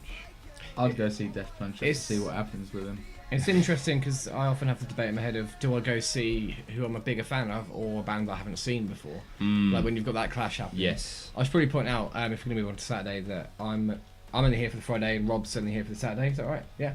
So I'm a little bit less aware of bands on the Sunday, but I do think the Saturday might be the strongest day. Potentially. Let's talk about the Saturday. Yeah. Right, main stage again? Yeah, okay, right. Opening, we've got Hacktivist. Yeah. Yeah. As I said, I think worth checking out. Okay. Depends if they clash with Dead Label. Yeah. Dead Label on the 4th stage. Really awesome band. Really good band. Very bleed from within. Straight up metal. Big riffs. Pounded double bass. Fucking heavy. And that is exactly what you want to clear away the cobwebs from the night before. Yeah. At 11 a.m. Yeah. on a Saturday morning. Yeah. Yeah. Oh, can you remember Silosis at 11 o'clock in the morning? Yeah. Sonosphere. Yeah. No, I wasn't there. Who was I watching? I was watching someone else. Silosis in the morning, that just blew your brains out. Just to keep this tidier, should we just do stage by stage this time? Because we just kind of jumped. Yeah, right. Yeah. So Yeah, Hacktivist. Creeper. Yeah, I'm there. Creeper. Yeah, Oh, I I'm wish there. I was there. I'm gonna.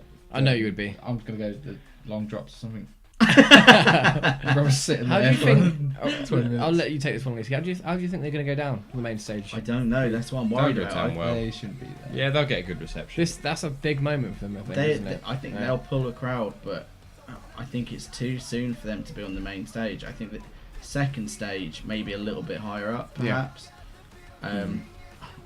Main stage. It's funny already. though because they do, and it's good to see downloads and Reading sometimes do this as well. They drop a new bands that are on. I mean, you've got to remember they've been on the front cover of Kerrang. To see them do that, like the last few years, looking at download, they haven't had as many new young sort of in the last few on years. the higher stages. Yeah. And I remember when we talked about Narwhals a few weeks ago, there was one year at Reading, they're not a big band at all, and they just chucked them as opening on the main stage. And they did it with Young Guns as well. And they did it with Death Havana. Death Havana after their first album. Yeah, And yeah, I think it's good. I think it seems like an intentional thing to, after a band's first breakout album, to give them that chance. Yeah, that exposure. Yeah. It is good to see that there are some younger, less well-known bands being pushed higher up the bill. Yeah. Because I mean, we'll get onto it later, but eventually these younger bands are going to be the ones that fill in the shoes of the more experienced ones. Yep. Yeah. So Sixth. going up sixth. Yeah, saw them supporting Trivium earlier this year. I've- It depends if there's a clash or not, but yeah, why not? I mean, They have a new album coming out, which I haven't. I'm not sure if they've got anything released off it yet, but I do want to check it out. I would see them again because I'm a big fan of Sixth. Mhm. Although I'm interested to see them on the main stage. They're not on. No, they're a tent. They're a tent band. Like Yeah. Because I think that the technicality of their music could get lost in a massive field, you know. Yeah. So, but just intense music. you know, they sort of pioneered in terms of the UK the whole gen and tech metal scene. So Yeah. they are well regarded. So yeah, all the they'll props pull a crowd. They'll get a good reception. Yeah. for sure. Especially with a lot of people that probably missed them on the Trivium tour. Because they took a big break, right? Sixth. Yeah. So Well, they basically split up. yeah, They were gone for a while, weren't Yeah. They went off and formed. Oh God, I can't remember the name of the band. But Pin, the guitarist, started a new band which is very similar. Okay. they? Oh. Played a show with them in Peterborough like years ago. Really good. I'll have to check out the podcast. Yeah. Someone's screaming at us right now, but Yeah, I know. But if you Boff mean. was here, he'd know. Yeah. Alright. Mice and Men. Yeah. The next 100%. The next four bands probably go quite well together. Maybe not in that order. Maybe I'd put Of Mice and Men above Pierce the Veil. But Yeah. that is quite. If that was in like a small tour, that'd be a fucking awesome. That'd be a really good package. Yeah. That'd be a good package there. It would. Of Mice and Men, I think they'll bring a lot of people in. Pierce the Veil. I couldn't care less about Pierce the Veil.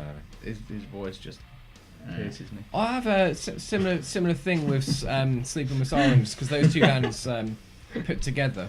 This might have been on the back end of like when I was sort of, slightly on my emo phase or whatever. But I can respect the musicianship of Pierce the Veil. They can play fucking well, but it's just the vocals that kill it for me. Okay. And I know they always have a really good stage show. So them and I'll get onto AFI in a second, but them and A Day to Remember seem to be of that same sort I of saw- like lavish I stage did show see thing. Pierce the Veil with a Data Remember. Yeah, I'm pretty sure they've done tours together and stuff. So, but no one's here. I'd skip and I'd go and watch. Devin Townsend and Cody. AFI. Holy shit. I'd quite like to see AFI. I've never Yeah. seen them. I've never heard a bad AFI song. Like, One of my favourite bands, like especially their early stuff, and I could talk about them for hours. Like I followed the progression of them. I think they've had some flops, had some really good songs on their newer albums. Kind of struggling to capture what they used to have. I think Creeper definitely picked that up for them, but they're playing a lot of old stuff on their new tours, which is really good.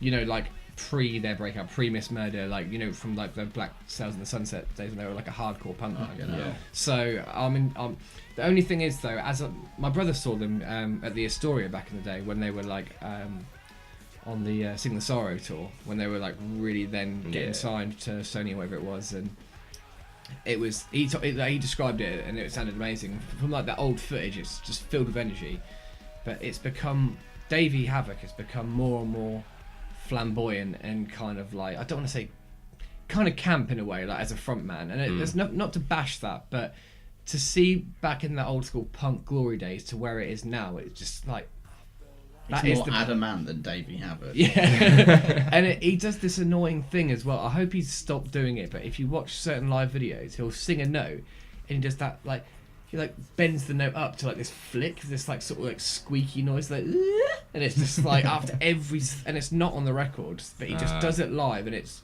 fucking like, it's like nails on a chalkboard. It's not nice. So Stop it, Davey. yeah, but I've been hearing good things about them on this tour, so, and I'm really glad to see that they've been gone for quite a while. To have them that high up on the main stage, I was going to make that point. Yeah. I mean, they just seem to have come back out of nowhere. Well, it's been about 3 years, I think. But Davey and Jade, the guitarist, have never really stopped. They've got a side project where this is like a sort of dark, sort of industrial synth pop thing that they do. And then he's also got Dream Car with the guys from No Doubt as well, that they've just put out an album. So he's a busy dude. Yeah. Yeah, I think that's going to be interesting. I'd like to see how they're received, because they are quite a legendary band at this point. But Yeah. You get such a varied age range at this festival that if there are going to be people there will be. The Data Remember? I think Data Remember's going to go down really well. I've seen them twice at a festival. I saw them Download on the second stage. Right, yeah. Fucking incredible. Same. Absolutely incredible. was that between like Bring Me? Bleeding Through and Throwdown? No, I saw them way later. I think it was like I 2000. think I saw them. Yeah, and it was just like 2010. hardcore, like metalcore bands after one another. The set I saw them play. They opened with Downfall of Us All. Yeah, this was before that album came out. The recent one, Yeah. But the album that had Violence on it. Whatever that Common one was. Courtesy? Yeah. Yeah. But it was just heavy from start to finish. Like opening with Downfall, and then literally keeping pace with that, ending on Violence. Like it was just a really solid set. The only soft song was like All I Want. But all the other ones were like heavy. Saw them at Soundwave, and it was just flat. Oh, really? Like, they played loads of slow Holy ones. shit. Middle of the day, boiling hot, just like, oh come on, I need something to pick me up. And it was just like all these slow and unfamiliar songs. Apart from like again All I Want, and I think they ended on Downfall, and it was just like, oh, that was really disappointing. Yeah, their new album wasn't as well. It wasn't But as this is gonna as be bouncy huge. as the last few albums. But I saw them just after Common Courtesy came out at Brixton, and that was freaking amazing. Yeah. That was so good. So for me, so far, it's been like 50-50. Like, I think this is a What's deserving really good? slot though. Actually, this is going to be think, huge. because they've been doing like Wembley and the O2 and shit like that, and Yeah. apparently it's like, I've seen that they released a DVD as well. Yeah. Their What Separates Me From You album, which was the one after the album you were just talking about. Really, for me, that's their best album. The one before Common Courtesy. I just think 10 bangers, really catchy, really heavy. I don't like it when they do ballads at all. There's that one that they sing, la la la la la la, and it's like, oh, just threw me. With who? Hayley Williams on that, isn't she? Is she? Yeah. Oh, Okay. Sure. Maybe. He likes it that much, This doesn't he? lot No. is Yeah, well, I don't remember being on it. Yeah. but I'm not going to Yeah. see him. No? I've never been a fan anyway, but I know we're going to go to the second stage in a minute. But Coheed, Devon Townsend Project, Rob Zombie. Yeah, yeah, fair play. yeah. Right, Biffy Clyro Yeah, then. Biffy Clyro. No. Not for me. I would, if I was there on the Saturday, I'd pick Biffy Clyro. I would. Okay. I think they've been headlining. They headlined Reading a few times, haven't they? Really? But they are a big fucking band. They've been at Download a lot, Yeah, Yeah, they more than have. people realise. and I've never seen them. This will get onto our Don't. new bands of headlining in a minute, but I Yeah. think that if you take the time to go through their catalogue, Their older stuff was a lot heavier. We were going through old lineups Yeah. last week, and we looked at the 2005 lineup. Biffy were like almost opening the main stage on the Friday, yeah, and it's amazing. It is cool to see the progression. Like Was it it is. 2006 or 2007 where Bring Me the Horizon were like middle of the day on the smallest stage on the Sunday? Yeah, it's cool. yeah, I remember that. Yeah, it's funny to see these bands progress. Like, but looking at how they sound, Biffy Clyro as a three-piece band, and their production now, I agree with you about their early albums, but they're I'm really bad. I'm not using my phone, so I can't check the name of the albums, but they released a double album a few years back before the most recent one, and apart from the singles like Biblical and Black Chandelier, like the really Many of Horror on the one before that was all over the singles, like in the charts and stuff. Apart from their singles, they've got some really good songs with some really heavy moments. Okay. And it's just like great riffs. I I think really that- like The Captain. That Yeah. really epic orchestral sounding Yeah. like stuff. Like they've got moments. Yeah, but I think they deserve the spot. Probably a lot of people disagree, but I think they do. Yeah, I what don't- immediately? Sorry, carry on. So I don't disagree that they should be a headlining band. I don't necessarily think that Download is the place for them to be headlining. I mean, I'm not one of these people just like Download's a metal festival. It's an alternative festival. Yeah, Yeah, I just, Friday night may have Yeah, been. or maybe even with a different set of headliners, but System, Biffy, and Aerosmith. It's just. It's not strong. I'm is it? glad that It's- there is a younger band headline, but again, we'll get into that. yeah. All right. Second stage then. Now where do we We start? may have to rip through this a Tax the bit. Heat, Yeah. Raven Eye, I don't know, Ailstorm. Maybe. Maybe. Maybe. Hailstorm. Depends who they clash with. I mean, I like beer, and who doesn't want to drink beer with pirates? Yeah. Yeah. There's a lot that depends on clashes, but I mean, Suicide Silence. Now, I wonder whether they'd still be good as a live band. I've heard that people who have written them off over this last year are wrong to do so because apparently they can still deliver live. I've never liked them live or otherwise, so that really doesn't mean shit to me. Yeah. Yeah, it looks to me if you're going to go 4 up from the bottom, they're sort of got a clash of mice and men, which Nah. that's no contest really. But Max and Friends, Return to Roots. yeah, I'll be there. Oh yeah. Yep, of course. I love Max. That's looking like a clash of Pierce the Veil, so why not? Yeah. Yeah, well, Okay, yeah, true. I might do that then, and then just stay there for Yeah, Coheed, yeah, Devon but Townsend, and Rob Zombie. I love Sepultura. I love Max. So. Every time Every time I I die, die, Crown the stage. Empire. Every time I die there as well. Crown the Empire, I'm not too... What? Crown I'm the sorry, Empire. but why every time I do it on the third stage? I don't know, but they're They've going to always go been fucking third mad. stage. That tent is going to be rammed. They don't give a shit. I mean, I saw them at the Owl Sanctuary to like 100 people, and everyone was on stage. They don't care. They'll be. It's not like they want to be on the main stage. They're great for that setting anyway, aren't they? Okay. So, Yeah. That'll be fun. Yeah, That'll be a but lot of fun. yeah, Max and Igor doing Roots, and then Roots and Roots. Is this More actually a roots. thing? Yeah, no, that is actually Do a they thing. play Yeah, they open Return it. to. I did actually see. This probably should have been in the news. Max and Igor Cavaliero said that Sepultura Have they are not blocked? allowed to do anything. Yeah. Fucking hell. Completely blocked from So doing it. basically from Raw back onwards. Completely But I think they blocked. probably have been doing it anyway. To be fair, so If you're going to a Sepultura gig now, That is completely different band. It is. Yeah. They've just got a familiar name. Yeah, Cody and Cambria, Yeah. which Much like love to for see that them, yeah. band. we'll talk about later on where we see now other bits. Devon Townsend Project, not really known anything to do with them. Well, this is Him. Strapping a Lad, but Yeah. I've not really checked out his solo stuff, so to comment on it. And I'd say Rob Zombie's a must-see. Rob Zombie. Yeah, he'll be Yeah. cool. Cool. I reckon So if I was much there, fun. I'd probably flick between the two because, like, as Biffy Clyro playing, as I say, I praise them, but I'm not a mega fan. And I don't really know much Rob Zombie stuff, but I think there'd be a blast to see live. Yeah, So yeah. Yeah. So much fun, like. They So will much. be Yeah. fun. Alright, third stage. Or should we just go on to Sunday? yeah. Yeah. No, we got a lot to cover. Yeah, Yeah. we've already Oh. hour and a half. Right, main Sorry, we'll stage run then. Fozzy. I don't know who that is. That is Am I getting? Is it Chris Jericho's yeah, band? it's Chris Jericho's band. Ah, right, yeah, okay, cool. Who's been Yeah, I a knew he download was- for a Every few year, times. forever. Yeah. Legend. Okay, interested? Not really. Okay. Orange Goblin beer. I'm there for Orange Goblin Yeah. Yeah. Go and watch all of the beer. Go watch Orange Goblin and have a beer. Yeah. Who are you going to see instead? Have a beer. Well, we'll come see Orange Goblin then. Sorted. The got- Cadillac 3. Who Well, are they? I might have a lay-in. There's no. Fuck off. There's no. It's Sunday morning. Fuck it.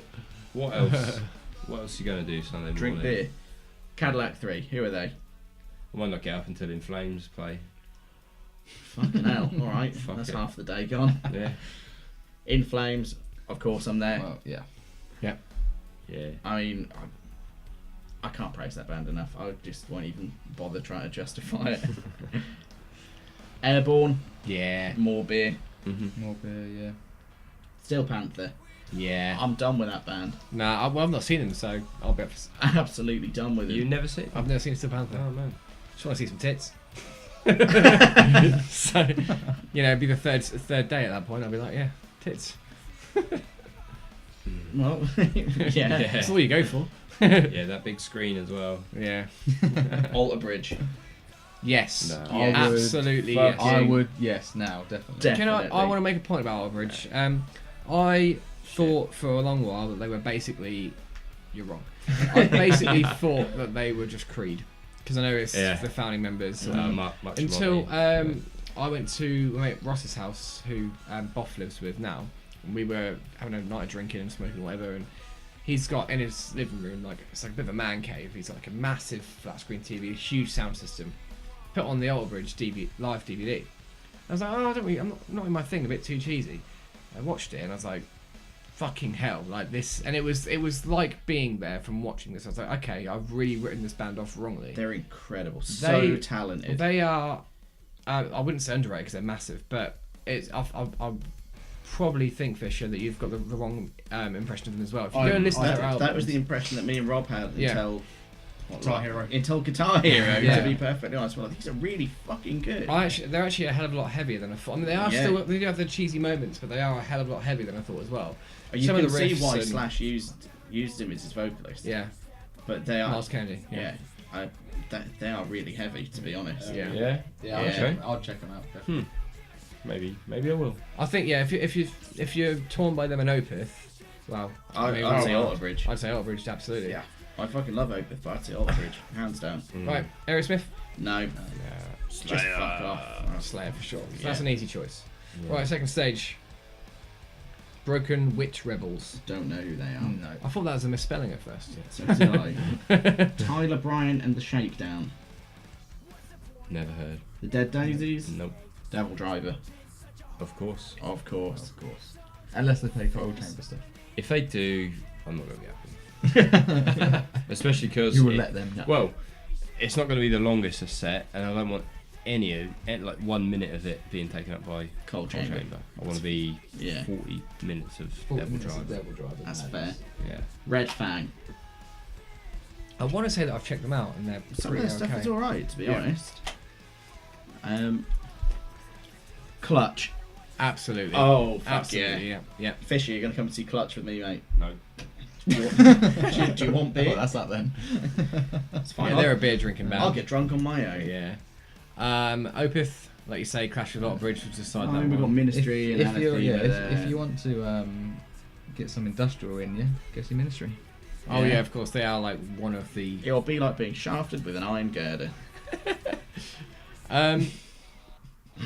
Slayer, right. This is actually a challenge for me, and you're going to hate me for it. I fucking love Dillinger. That's I fair. fucking love Dillinger, and I did see them on this tour, and it's their last tour. I'm pretty sure this is their last ever UK show. Oh shit. Yep. Fine. So, and I'm going to be talking more about Dillinger soon, which I'm going to be interested to see what I can persuade you guys of. and open I've your seen mind. them Yeah. at the Golden Gods, and they're fucking insane live. Yeah. They really are. Not a band I could spend too long watching, if I'm honest, because it's exhausting just watching them. The first time I saw them was at Downloads in 2008, and they were on the smaller stage, the fourth stage, headlining, and Kiss were also headlining at the same time. And me and Boff decided to flick between the two. So you're literally I've walked in there, strobe lights, smoke, everything, and then we was like, okay, that was intense. Now let's go watch some Kiss, and we just walked over to like pool.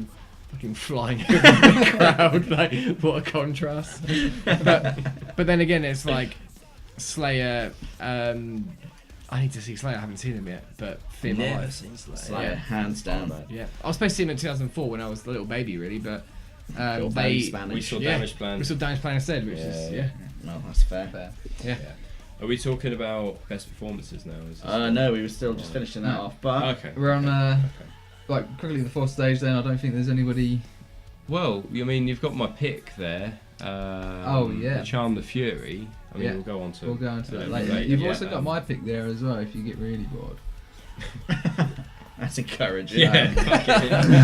Fucking yeah. Can't Like- wait for the game. It sounds shit. Like a storm. Shall we get to Headliners? our predictions of headliners and who we think deserve? Yeah. I have 3.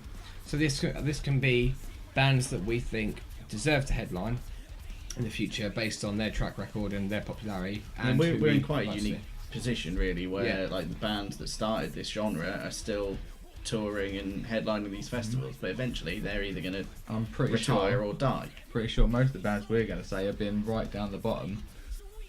Not When we too first long heard ago, them, yeah. Mm. Yeah. Who you got for us then, Danny? I predict, and I think they deserve it. Bring me. I knew you were going to say. Yeah. I was going to That say was that Right. as well. to I be think fair. that it's a matter of time. Yeah. It will either be Reading Festival, or it will be Download Festival, or it will be both. Depends on what direction they go on this album. Having seen them on this cycle, the level of production and money that's been chucked into this band and the success that they're on, it's literally a matter of time. Yeah. To think that Lost Prophets headlined, as I was saying earlier, Yeah. Yeah. and Bring Me have got a much heavier back catalogue. They've won over enough people at this point. They've been going for a long time. I actually expected them to headline this year, to be Yeah. honest. And I think they, honestly, like whatever you think about them, I think they deserve it at this point. If Avenged can do it, and again with Avenged, I think they deserved it too. To give I some of was the new in bands. two minds with Avenged. Like at the time, I thought I don't know whether they can pull this off. After I saw them on their tour, on their arena tour, it was then when you thought, yeah, definitely got. But this is after they already did it, wasn't it? Yeah. Because they did it on the Hail to the King tour. Yeah, Like, that's what I Yeah, went, no, you saw them before Download, didn't you? Yeah, and that's when he announced that we're going to be at Download. Because you told me to shut my mouth basically because I don't know whether they can do it. Yeah, after seeing that, then Shut my Definitely, mouth. shut They your mouth. fucking handled that Hmm. superbly. So, same with Bring Me though. After seeing him on this tour, like, it's where it's definitely going, isn't it? I hate that I agree with that, but they were going to be one of my picks as well. Right. But I haven't written these guys down, but now you mentioned Bring Me, I think Shikari are probably on a similar. That was going to be my next one. Yeah, that was one of mine as well. trajectory. Right, here's my thing is with Shikari is last year they headlined the second stage.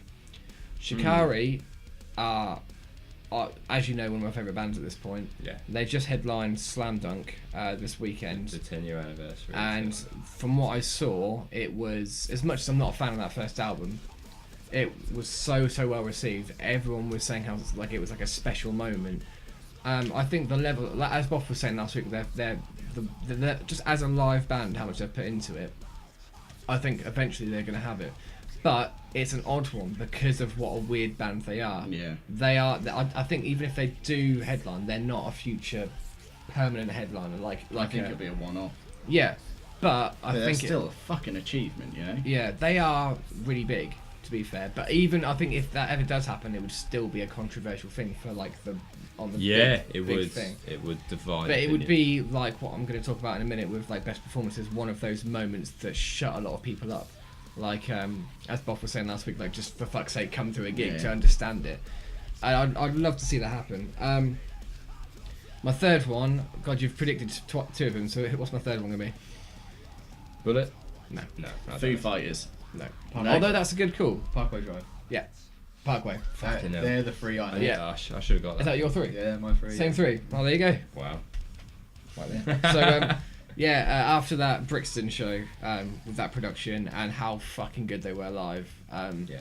And it's weird because they've headlined, what was it, Wacken and like Open Air in Germany. Did they? Yeah. Holy fuck. Was it Wacken or some other festival recently? Red Red Bull they one did as well. the Empiricum. That's it, yeah. That's not. No, not Wacken. Yeah, it was yeah, I mean, that's not huge, but still. a good like 20,000 or something stupid. That's. And I think depending on their album, where they're going, I didn't realise until seeing them like how fucking big and successful they are, and I've really been converted. So I'd love to see them headline. Oh, that'd be amazing to see. And I think that they would go down an absolute treat as well, like with that kind of, with all the fire, with all the like, you know, the even the casual like Blackstone Cherry fans that go to Downer that are just there drinking beer throughout the whole day, like not in touch with it. Sorry, not the casual festival super casual festival goers. I like Blackstone Cherry. No, I love Blackstone Cherry too. Do you know what I mean? Guys that sit there with their camping chairs, Yeah. the sound desk, That are a bit just- more like old school. Yeah. You can't fail to be impressed with Parkway's live shows. Yeah. It is as simple as that. So that's Yeah, my they- three predictions they are / what I would Fucking like to say. solid predictions Okay. as well. That's cool. That's really cool. And yeah, I don't disagree with any of that. Awesome. To be honest. Neither do I. I've got one. Maybe only one. It's dead cert. Maybe two. What you got? Machine Head. Yeah. Yeah, I fair think enough. I think it's inevitable. We've been saying One this for day. years, though. We've been saying this for years. We've been saying this since 2007. I mean, maybe he shot himself in the foot after that performance.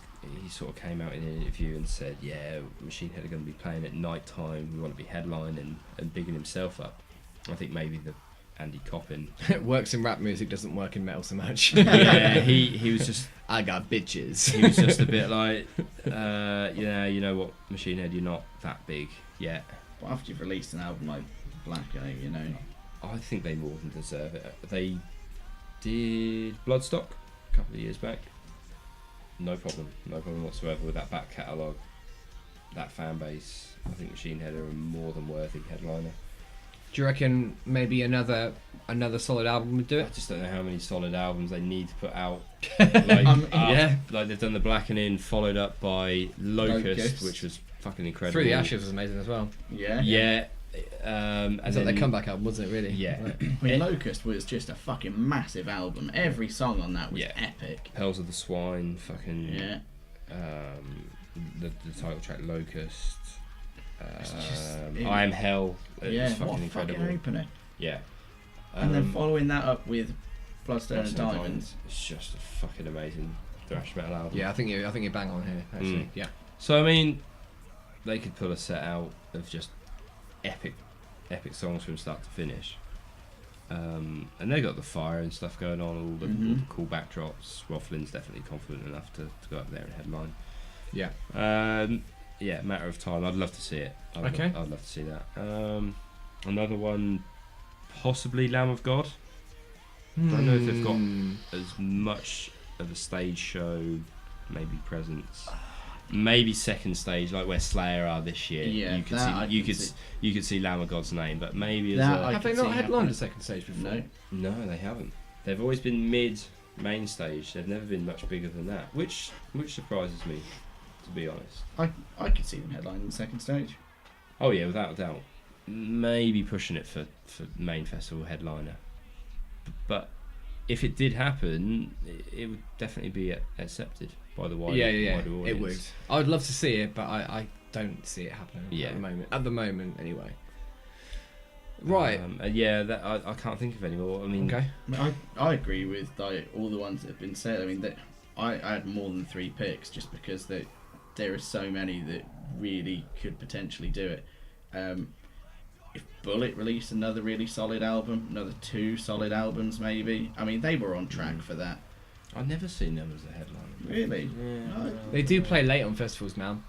I mean, they've headlined the second In stage. 2006, they were only. Oh, they weren't far off Guns N' Roses, were they? No. I think it went Bullet, Funeral for a Friend. They were on after Cradle of Filth. Yeah. Do you know what? I actually think Bullet is sad. Even though I prefer Lamb of God, I think Bullet might be a little bit more palatable for a headliner than Lamb of God, yeah. actually. So they've already headlined the second stage. So they've got more of a commercial. Another couple of solid aspect, albums maybe. in them, and Foo Fighters haven't headlined this festival yet. Yeah, that surprises me. I mean, every year I've always said Muse, Foo Fighters. What about Green Day? They've never I done think it. they've had their day, to be honest with you. I think they could do it, actually. I think they could do it, if but you look I don't at know whether they're Offspring, relevant haven't enough anymore. Yeah, Offspring did it. Well, I saw. you say Offspring. I'd but say it's that they're true. more relevant than the Offspring are. Yeah. I saw Green Day. They headlined Soundwave, Yeah. and that seemed fine. Huge back catalogue, a lot of classics in there. I think people would hang around for Green Day. Yeah, I think, as you said, Foo Fighters, I think they'd go down absolute treat it down there as well. I think they would. Every year I'm surprised that I don't see their name up there. I don't want to bash it, but I feel like every year that the download lineup comes out, we're getting not... Every now and then you get like one risk. Like this year you'd say Biffy Clyro is the odd one out or whatever, and The Venge was a few years ago, and perhaps Muse or whatever, but... It's every other year you're getting an Aerosmith and you're getting a Metallica. Yeah, we're getting And the same it's- bands. You're getting a Maiden. Yeah. You're getting a Sabbath. I'd like to see Guns N' Roses back. But that was one of the other ones I was going to mention. I think they've done it a few times as well. Well, no, they did it in... They did it 2006, and that was basically just Axl Rose and friends. Yeah. But them on their It was horrible. It was them on bad, their yeah. reunion tour, apparently they've been fucking incredible. Yeah. I'd love to see him headlining again. Hopefully make up for the shitstorm of their last performance. Well, I think they owe it to people, don't they? Yeah. I think they do. At this point. I'm going to sound incredibly out of touch, but did that Chinese Democracy album ever come out? Yeah. It did. Yeah. I actually quite liked it. to be It did. fair. It came out. Yeah. Oh, I just thought it was one of those like gospel things that just went around for fucking No, years. it's been out for like 10 years. Has it? Ah. Because I remember it'd been rumored for so long, and around that time, and then did it have beans on the front cover? No. Am I thinking of it? No, that was... I feel like it had beans on the front cover. It wasn't beans. Am I it onto was something? spaghetti. Why? It was... What was the fucking album called? Shit. Why did Guns N' Roses have a spaghetti album? Shut up. Give me a second. Right? Have you got any more? No, you said Spaghetti Machine Head, Incident. didn't you? That's what the album was called. Spaghetti Incident. Yeah. I mean... No. Fuck them.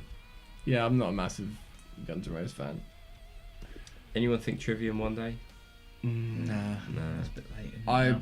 would have done... That At one. one point I would have said... Yeah. Yeah. See? I've never seen that. Have you never seen that? Never seen that in my life. Iconic. Alright, we're just going to have to attach a photo on the actual podcast so right, people yeah. can see what we're Yeah. talking about. Alright then, shall we get on to our personal favourite performances from Download Festival? Yeah. Let's Yeah. do it. Who wants to start? I'll go if you want. Going back to Machine Head, basing that opinion about them being able to headline comes off the back of this 2007 main stage performance. Just fucking incredible That from was start to really finish. fucking good. This performance was off the back of the release of the Blackening. I suppose maybe most Machine Head fans would agree, their pinnacle, their top album, the album that really put them head and shoulders above a lot of other metal bands. Came on, opened with Clenching the Fist of the Descent, and already I think there's about 10 circle pits going off. It was insane. Weren't they on after Bowling for Soup? Yeah. It was just such a change of atmosphere. Let that song ring out straight into Imperium. Oh, what a set! What a set from start to finish. Ending with Davidian again with like 10 circle pits going on. Rob Flynn, top of his game. Absolutely, like just buzzing his tits off. He was loving every minute of it. For me, I've been going to download since I was like 14, so that's like 10 times or so, and this is definitely one of the standout performances. When people say best performances download, the Machine Head main stage one does stick out a lot for me. That was incredible. It was incredible. I mean, me and Rob were nearly dead by the end of that. Yeah, We've been stood at the front of the main stage all day, just waiting for them. Yeah, it was one of those I was there moments, I think. Another one, Trivium, opening the main stage in 2005. Oh, I wish I was there for that. That was on the Ascendancy. Yeah, that was on the Ascendancy. They actually got bumped up from the third stage on the back of the release of Ascendancy because it just went fucking huge. We hear that story quite a bit, don't we, about how there was a swarm of people come over the hill and just like... Yeah, it was mental. We were down there at like 10:30 and the whole main stage area from the sound desk onwards was just jam-packed. And then it was just people as far as the eye could see from the main stage. I can never understand why so many people have always slated that band for being emo. What, Trivium? Yeah. Well, Dying in Your Arms, maybe, but their album's been heavy as shit. Even The Crusade had its moments. Yeah. This is going to come on to a point that I'm going to mention in a minute. Yeah. Just an awesome set, especially that early on in the day, and it was just like half an hour. That was it, and it left you really wanting more. It was just like, holy fuck, like, yeah, solid, absolutely amazing. That really like fucking sorted that band out, didn't it? it? Sort of established. This is what I'm talking about with like new bands and getting that main stage slot. Like, I think it was just literally the like to Flies video had come out, and it was so popular, and so many people just flocked to see them. I think Trivium walked on stage and were just blown away by the sheer amount of people that were there to see them. So awesome stuff from them. And the third one, it was a toss-up really between Slipknot in 2009 and Rage in 2010. I went with Rage purely because I've been waiting fucking years. I mean, I never thought I'd get to see Rage, but it was the simplicity of it. Slipknot being quite over the top with a lot of their stuff, but Rage, their instruments, one backdrop, just fucking killed it. Yeah, it was so tight down the front, like you couldn't move. They opened with Testify, and the whole crowd was just bouncing for like an hour and a half. I would have loved to have been there for that. It was fucking amazing. See, that's kind of what draws me to want to go see Prophets of Rage, even if I'm not 100% convinced. Like, it's the closest thing I'm probably ever going to get to it. There'll be Rage apart covers. Apart from Parkway doing that Rage cover, which was sick. But this Rage performance again, I think it was on the back of like getting into number one, the Christmas number one. Oh yeah. Year. The whole. It was like a thank you. Boycott the X Factor thing. Yeah. It was a thank you performance to say like thanks to the UK public for taking a stand to the established bullshit of the X Factor. Yeah. So that had another meaning to the performance as well, but they just absolutely smashed it. They were really good. Cool. That's my three. My favourite download performance. Fuck. I mean, there's a lot. Do you want me to go? I mean, I'm just trying to... Devil Driver back in 2007. Do you mean the world record circle pit? That was insane. Where I climbed up that fucking... that pillar. Yeah. You did? Yeah. Oh, okay. That was... someone thought I was like a 12-year-old girl in a Slayer t-shirt there, unfortunately. Yeah, somebody had commented in the forum saying, shout out to that 12-year-old girl that was like rocking out on the pillar. I was like, it was him. Oh, Lucy. Yeah, that was insane. But then that performance they did on the main stage, Fuck yeah. that was mad as well. That was mad as shit. And their sound was fantastic. Everyone was really getting into it. Yeah. And it's a shame they seem to have sort of lost that edge to them at the moment, because fuck, they were a band to be reckoned with. They were, yeah. Absolutely. Metallica playing Puppets all the way through in 2006.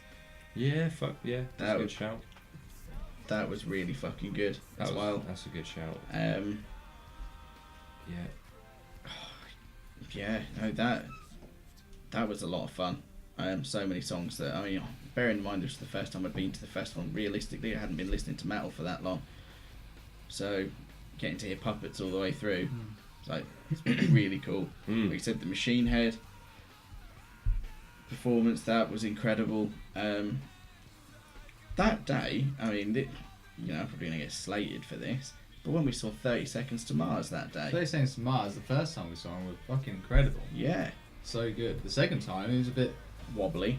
It was a bit off. He kind of didn't do his song, because he got the crowd to sing it, but the first time we saw him... Yeah, every time. That was really good. Yeah. Really good. We saw Shadows Fall that day as well. Yep.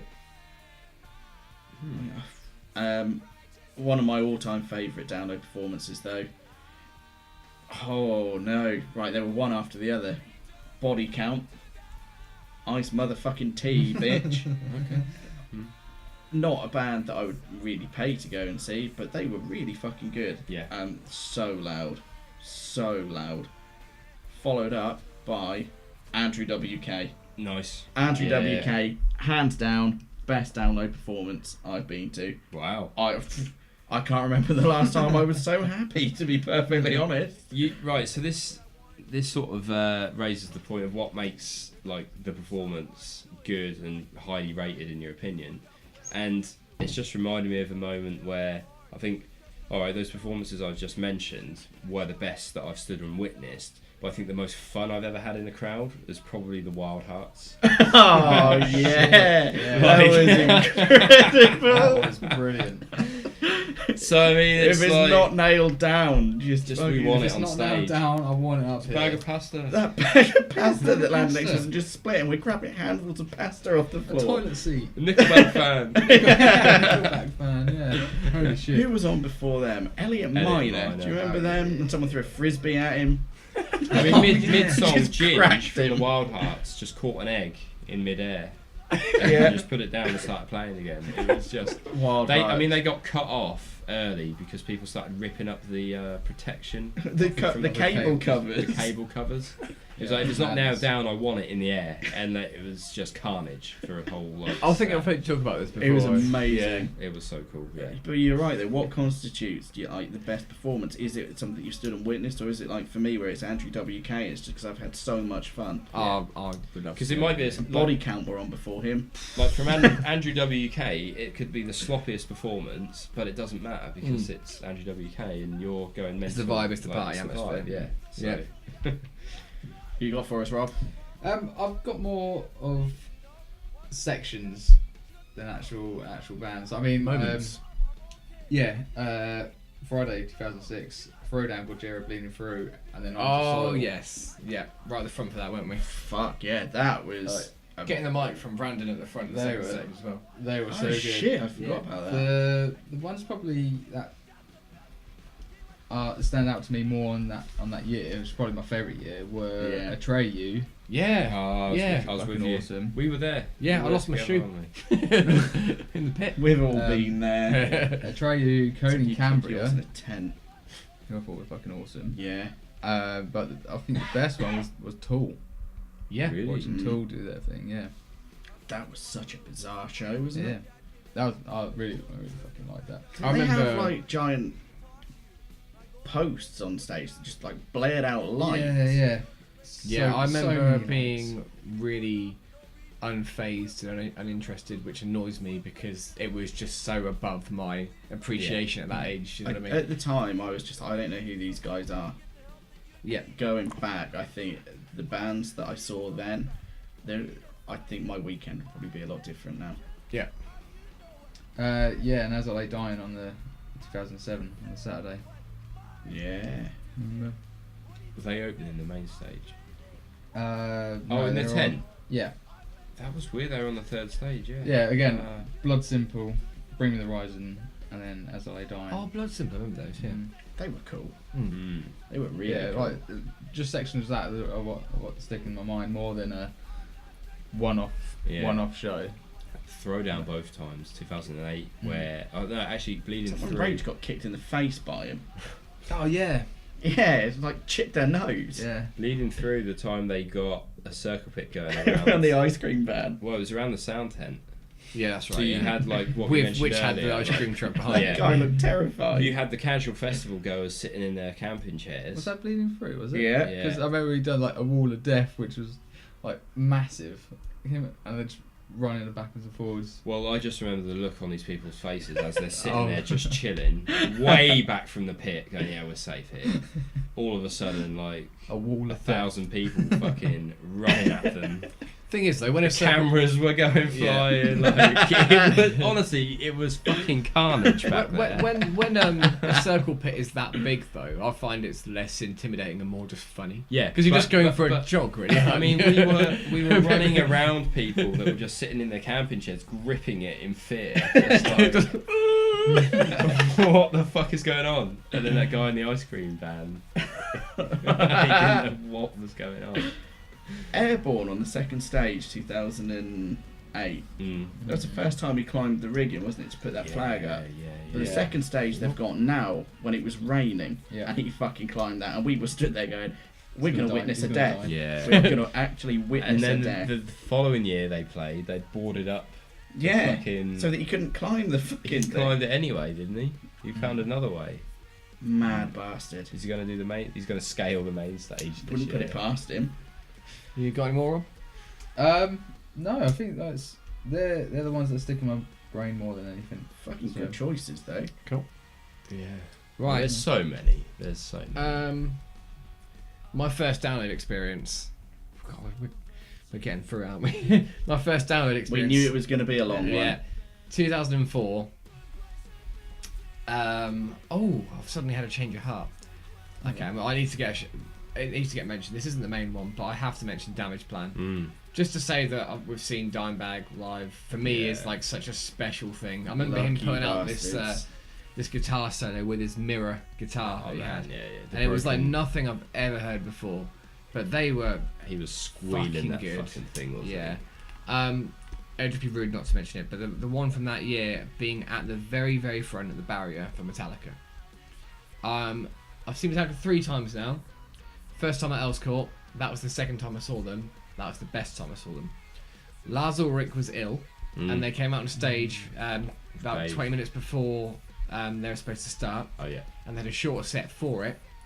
I'm not sure what he was ill with or what was wrong with him, but on that day, they decided to show up without Lars because of this, and they had Joey Jordison join them.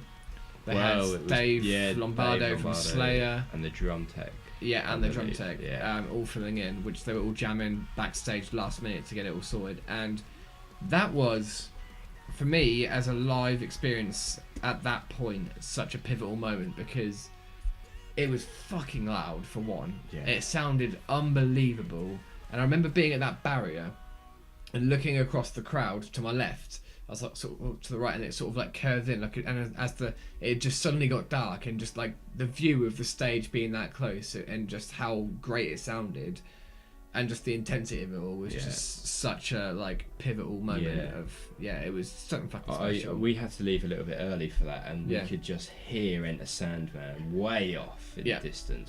We were far away in the car park, Yeah, and like the windows down were in the car, and you could hear it as clear as day. Yeah. Like, bands don't get that loud at download anymore.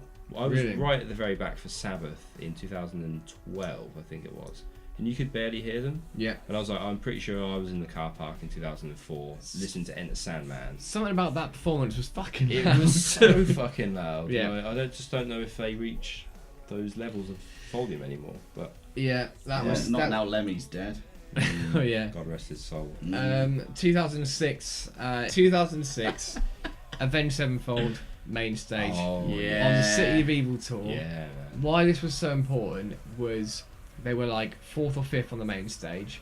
They were just before Trivium, because they were just, this was like Yeah. a year, 2 years after their big sort of come up or whatever. Yeah. But why this was brilliant was because around that period they were seen as this emo band, the same with Trivium, because of the way they presented themselves.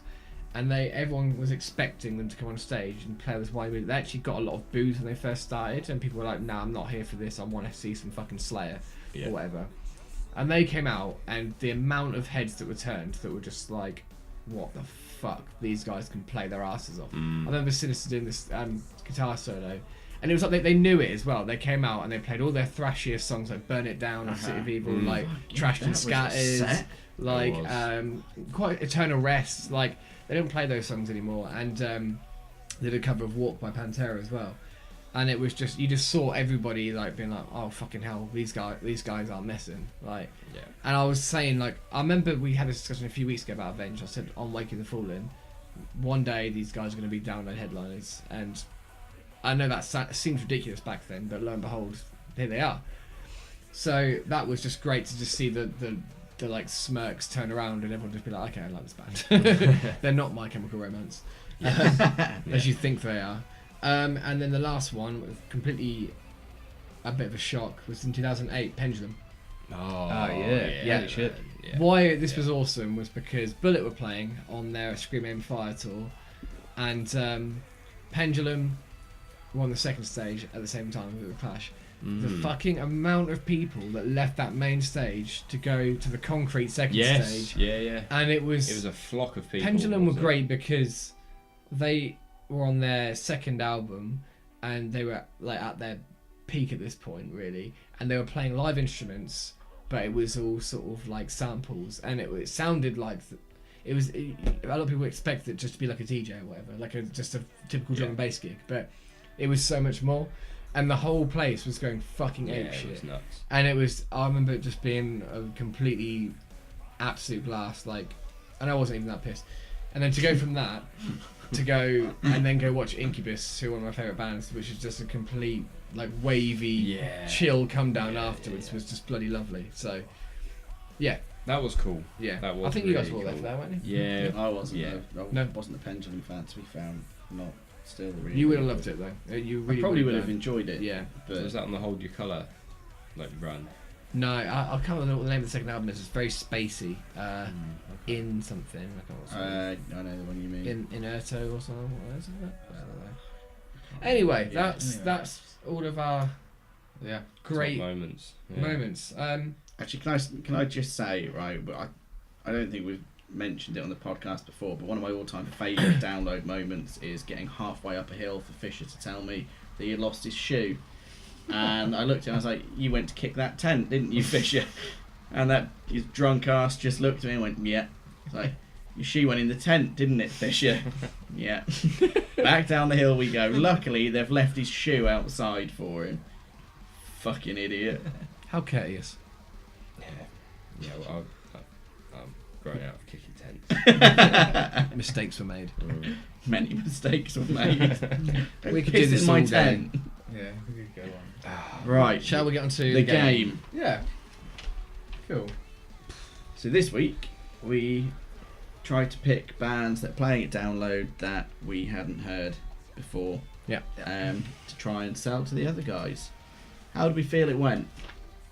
Not as well as I thought actually. I'll go first then. Okay. So my band, I picked are called Like a Storm. Like I said earlier, if you got nothing else to do, go see them. You did these earlier, and now you're saying they're not that great. Yeah, because the track I heard was quite alright. It's good hard rock, Cool, yeah. almost new metal sort of stuff, and had a hint of like a western sort of twang. But the more I went into it, the more the didgeridoo came out. I don't know. I hope that's a euphemism in this case. Not my didgeridoo. But they're from New Zealand. I can't remember much else about them. But All right, if you got nothing else to do, go see Come it. on, no, I want to hear this. Okay.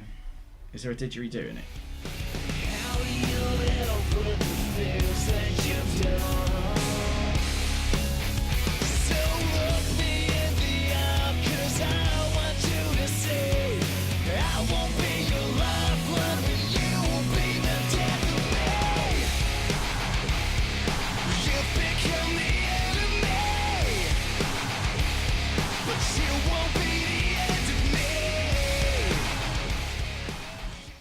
Yeah. I like that. That's Nickelback. Yeah, quite Nickelback. It is quite Nickelback, but it's not Nickelback. I want to clarify. It's definitely not Nickelback. Yeah. And there's no didgeridoo in that, which I'm a bit disappointed. I'm starting to about. think, a sort of digitally enhanced sound of a didgeridoo over some metal could Oh sound no! I fucking- looked at pictures and he actually has a didgeridoo. They've got a sound didgeridoo really- player. The singer's the didgeridoo player, it seems. But It could sound really cool. It could. but yeah, check I them want out. the didgeridoo. All the respect to Former didgeridoo band. players, though. Someone bought me a didgeridoo once for my birthday. Oh, a bit holy random. shit. And it's not easy. No. Circular breathing. is not all. I won a contest in Cairns out of 4 people. Obviously. Of course he Obviously. Of who was the best didgeridoo player. And you won it. I won it. Is this another euphemism?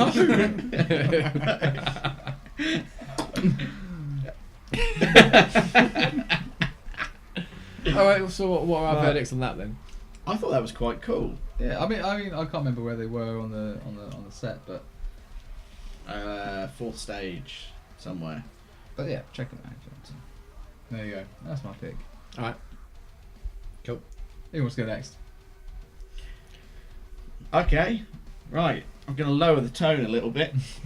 Band I've picked are called Venom Prison.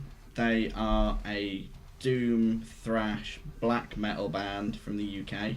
That's Yay. all the information I've got. Yeah, honestly, you're all three probably going to hate it. But I actually really liked it. Female vocalist. Some of it is a lot more black metal than thrash. I tried to pick one of the thrashier bits because otherwise I don't think my life would be worth living at this table anymore. Come on.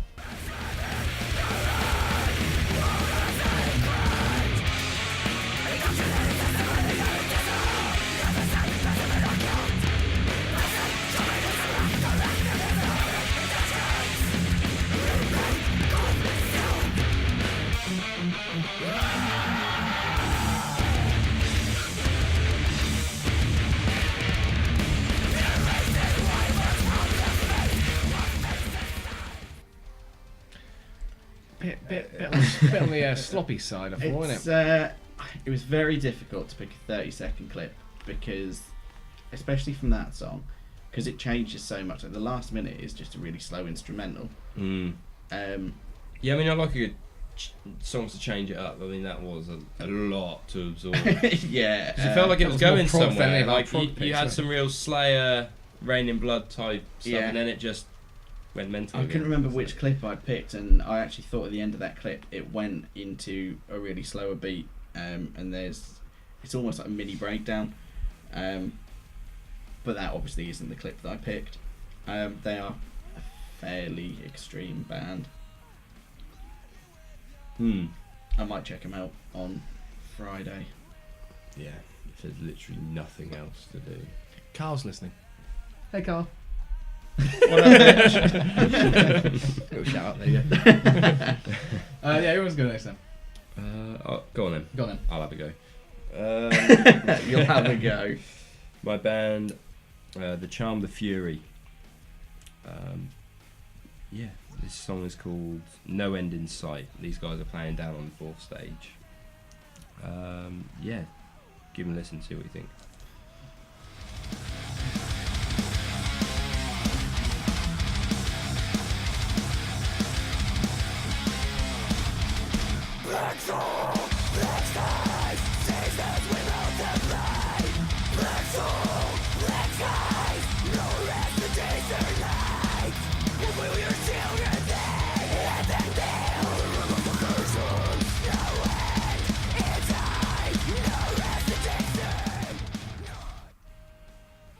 Yeah, female fronted, pretty awesome Dutch thrash kind of hardcore band.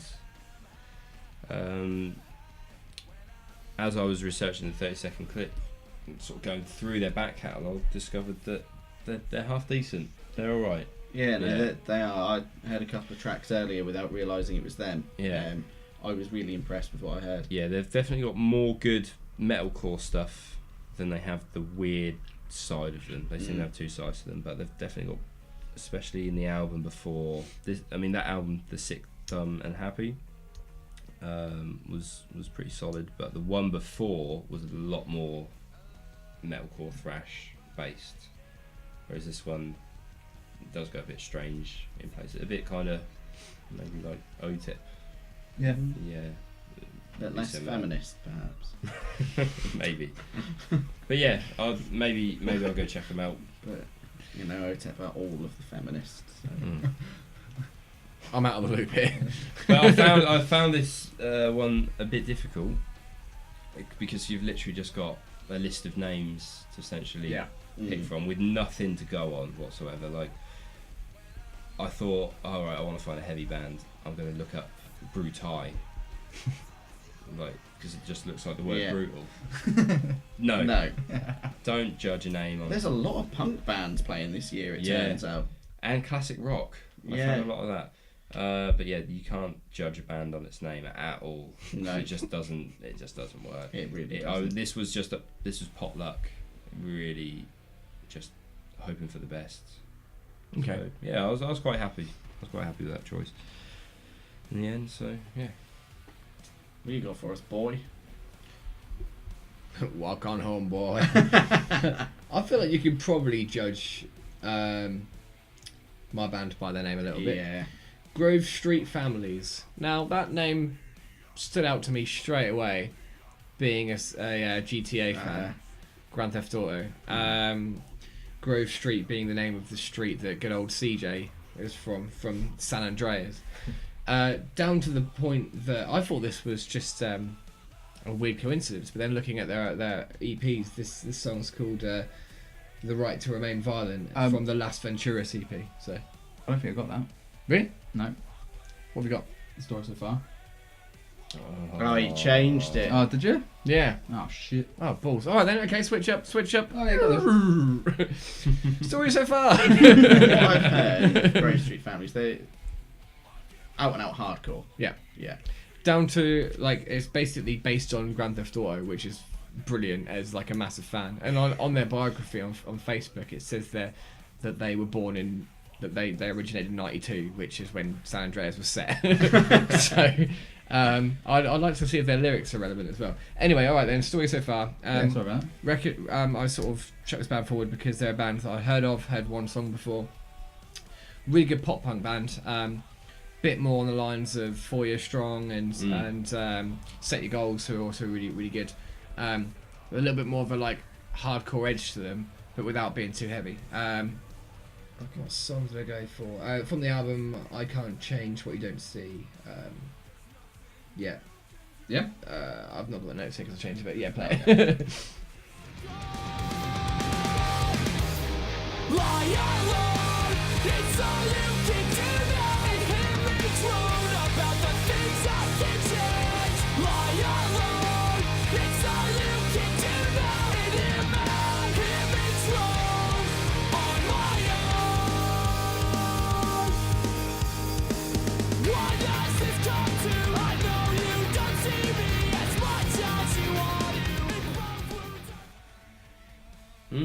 Yeah. I like that. Yeah, do you know what I mean? It's kind of it is pop punk. It's catchy, but it doesn't feel whiny to me. Even though I know the vocalist kind of is. It's just kind of got a bit more, bit of a gritty edge to it. Yeah. Bit of aggression. So I want to check out more of their stuff. I know a lot of my friends are really into them, but I've just for some reason just slept on them. So I think they reminded me of Set Your Goals. yeah. That's actually who I thought they were. Really? Yeah. Right. But it was Set Your Goals I was thinking of, because I was thinking, I saw them support Atreyu Yeah. back in the day, but yeah, it was Set Your Goals. But yeah, But I'll do have go to check check out that Grove out. Street Family as well. Yeah. We'll do that one next time. Yeah. Okay. Yeah, what? Is that the game done, is it? yeah, looks like it. A sloppy game that was. We don't know what it'll be next time. We've got 2 weeks to figure it out. Yeah. Yeah, we're gonna run out of subgenres soon. No. Norwegian death folk punk. Grindcore. Yeah. Fuck grindcore. All right then, on to All Killer. We're pushing it now, aren't we? Yeah. So. What you got What? for us, Yeah, Fisher? I'll Hang on. Oh yeah. Boff, thanks for your very, very passionate All Killer last You week. are a passionate man. That was quite the journey. Yeah, That it was. was. Yeah. Doppelganger, Fall of Troy. Yeah. I was already a fan. I want to share some thoughts on this album, but I'll hand it over to you guys. Okay. Yeah. The technicality is mind blowing, but I can't absorb. It's just me and what I'm into. Like I can't digest it that well. That it's easily. nuts. It is nuts, and I appreciate it. Yeah. It's phenomenal. It's the talent is incredible. I just have trouble. It's not just Fall of Troy. It's any of that. Not that that's really comparable to anything else, because it is so unique and so out there. But yeah, I don't think I'll be putting it on. Yeah. that All right. much. Didn't stick with you. No.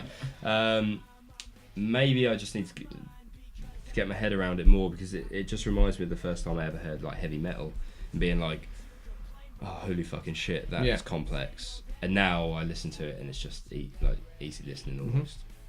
So it might just be one of them things that I have to keep trying with, and maybe eventually I'll get it. But right now it's like, fuck. Like I'm not ready for a commitment. Yeah, it's going to take time to win me over, I think. But I can appreciate it. Cool. So, I'd actually heard this album before. Have you? Yeah, years back. I'm really sorry, Bob. I disliked it as much as I did the first time I heard it. Pretty much for the same reasons that Fisher said. Like, it's just not something for me. I entirely appreciate it for what it is. It is phenomenal musicianship. Absolutely fucking incredible. Do you get the points he's making about as a guitarist? Yeah, Like, I was gonna say, personally, I don't know whether it comes down to the fact that I don't actually play any instruments. I can absolutely see why both you and Boff rate it so highly. As guitar players, as musicians, I can see the appeal of it. Yeah.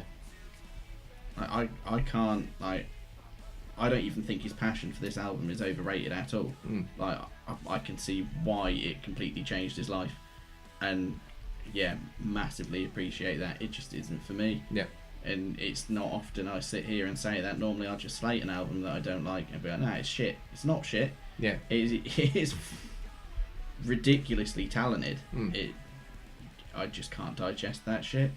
Did you have any songs, if you guys stuck out that enjoyed that FC FC Premix. Premix? I had a catchy fucking I'd tune. heard that. Yeah. I mean, I actually had that stuck in my head for a couple of days and I hated myself for it. I was going, no, I haven't It's heard a catchy little melody, isn't it? Yeah. And he's going, you have heard it. I was like, I don't think I have, but I have. There we go. Yeah. Put It's that on. on to It's bed. it's just on when you're at a gig, maybe waiting for a band to come on, just on playlists here and there. Like, it's quite a well known sort of track, I think. So yeah, I'd heard it. They're a very niche band. That's what I said last week. Yeah. They're the sort of band. There's going to be no middle ground. They either appeal to you or they don't. I can't see anybody just going, yeah, they're all right. Because there's just too much going on to just be like, yeah, I take it. Yeah, I think if you dig it, you're gonna think, fuck, genius. If you don't, you're just like, nah. Yeah, there's not a wasted second on it, is there? No, it's not at all fucking go. Yeah. What I guess you echo that. Yeah, I'm pretty much the same as these guys with the musicianship and stuff like that. So it is really good. Last week I like just simple style music, and this is not. Not at all. I kind of get lost with where it's a song and where it's just a piece of music. Does that make sense? Well, it's like you said. I think it was you I was talking to. It's more like individual pieces of music. Than an actual song. I think that's a great way of describing it. Like, it's just there is so much going on and it changes so much. There is like individual pieces of music. And that isn't necessarily a bad thing at all. It's just I can't get my head around it. Well, as I say, I was a fan of them. I guess it wasn't actually through Boff that I discovered them. I'm not sure where it was. It might have been like a compilation CD somewhere, but it was for FC Premix that I heard first, and then I just got the symphony going on, the first song. I think that's still a fucking brilliant song. We'll tap in that little melody. You Got a Death Wish is fucking brilliant, and Laces Out Down, that song that Boff mentioned that builds and builds. I don't know if you remember that riff when it kicks in. I think that's probably the one that stood out to me most on the album.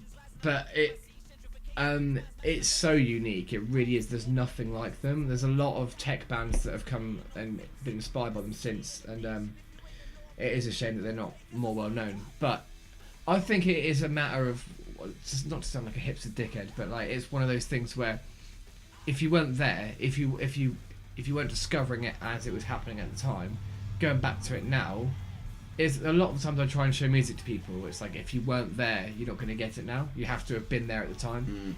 Does that make sense? Yeah. It's an odd thing to explain, but that's how I feel about this record. It's because a lot of stuff like this has come since with better production, more accessible vocals. It's an easier transition. But this is so like challenging in every way, really.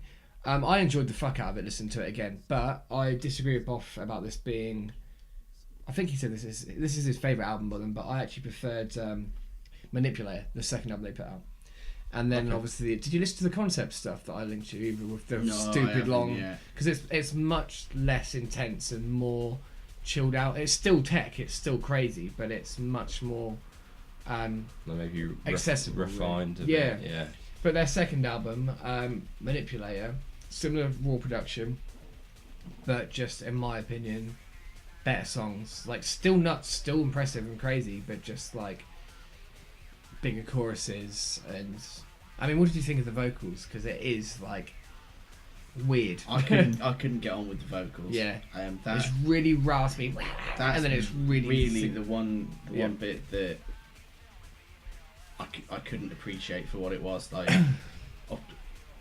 all of the musicianship in it, I say, I get it. But the vocals, but I can't imagine it with anything else. Though. That's the funny thing. I can't imagine it No, with like neither can I. some gruff like metal vocals. Over it. Do you know what I mean? Yeah, it suits it for what it is. Yeah, and it was a lot to take in. I had to listen to it over a couple of listens, just because I couldn't sit there and solidly listen to it. I would have been exhausted. I think it is challenging. Yeah. Absolutely see why he picked it as an all killer though. Even though it's not for me, I can see why he rates it so highly. It's relentless. It's a relentless record.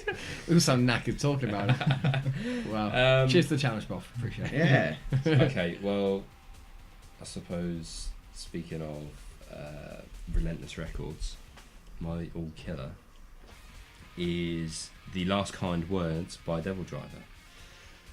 I'm surprised nobody's had this before. Yeah, sticking with the download theme. I mean, this was my pick anyway, but it just ties in quite nicely.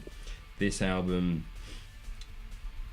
I think this, how do you say it, is maybe not the album that made them a household name, but it was certainly at their peak. Seminal. Trying to think what was on it. Was it So For the Hangman's Noose? Nope.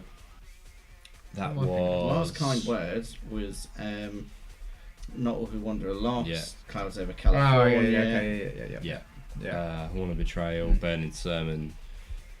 So this album, there's not a track I would ever skip on this. Agreed. Opening with Not All Who Wander Are Lost.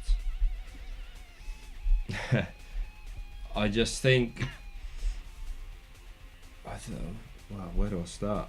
This album is heavy, like it's heavy as fuck. There's so much groove on it, and it's, I suppose, not just your typical heavy metal album in the fact that with the melodies on it, it does inject quite a lot of emotion, almost like another layer into the album. Like some of the solos, the drumming. I'm probably not even going to do this album justice, sitting there talking about it now after like 2.5 hours of talking. But yeah, it's phenomenal. I don't think you could do this album justice no matter how long You had to sit and you talk can about it, to be honest. It, There's not a single weak point on that album. Not just a weak track, but no weak point at all. no. Lyrics, amazing. Vocal performance from Dez, absolutely phenomenal. Like his screams, the passion in his voice on this album is amazing. Yeah, some of the drum fills, the double bass, just the production actually. It's a really sort of solid sounding album. Yeah. It just comes out swinging, and it just beats the shit out of you the entire time that you're listening to it. Those drums are phenomenal. Yeah. All the way through. Horn of Betrayal, that drum fill goes on for like 10 seconds or something. It's just ridiculous. Blast beats, double bass, flying around the kit. He doesn't stop. Like, you've got some very, maybe what would be average riffs backed up. Like the drums just make it like that. Yeah, the drums just make that out, I think. But yeah, you've just got these sections in this album that really do just give it that extra dimension, that extra layer, and something more. Not like maybe just like Rain in Blood by Slayer. It's just an out and out thrash album. This does have that extra layer, but it's clever because it injects this emotion into it while remaining extremely heavy. So you've got that crossover of melody and groove at the same time, and you're thinking how, like, that shouldn't work. You should have one or the other, but they combine the two just absolutely beautifully. And I consider that album to be Devil Driver. yeah. That. Well, word on the grapevine, it is. No, that was them at their best. They followed it up with Pray for Villains, which was still a really good album. That was more groove than heavy, and it worked. But I think one example of the sort of melody and groove, or it's that interlude, I think, at the end of Monsters of the Deep, where is it like a fucking keyboard something going on at the end? Well, they've got that bit at the end of the actual full, where they've got an organ playing. That's what I'm thinking of, the organ. And it's like a really groovy little organ bit. You know the bit I'm on about. Yeah.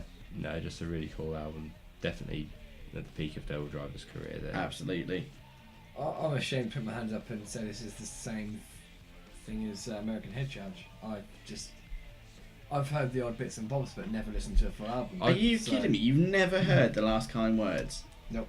Honestly, I'm genuinely surprised by that, because that is one of those albums.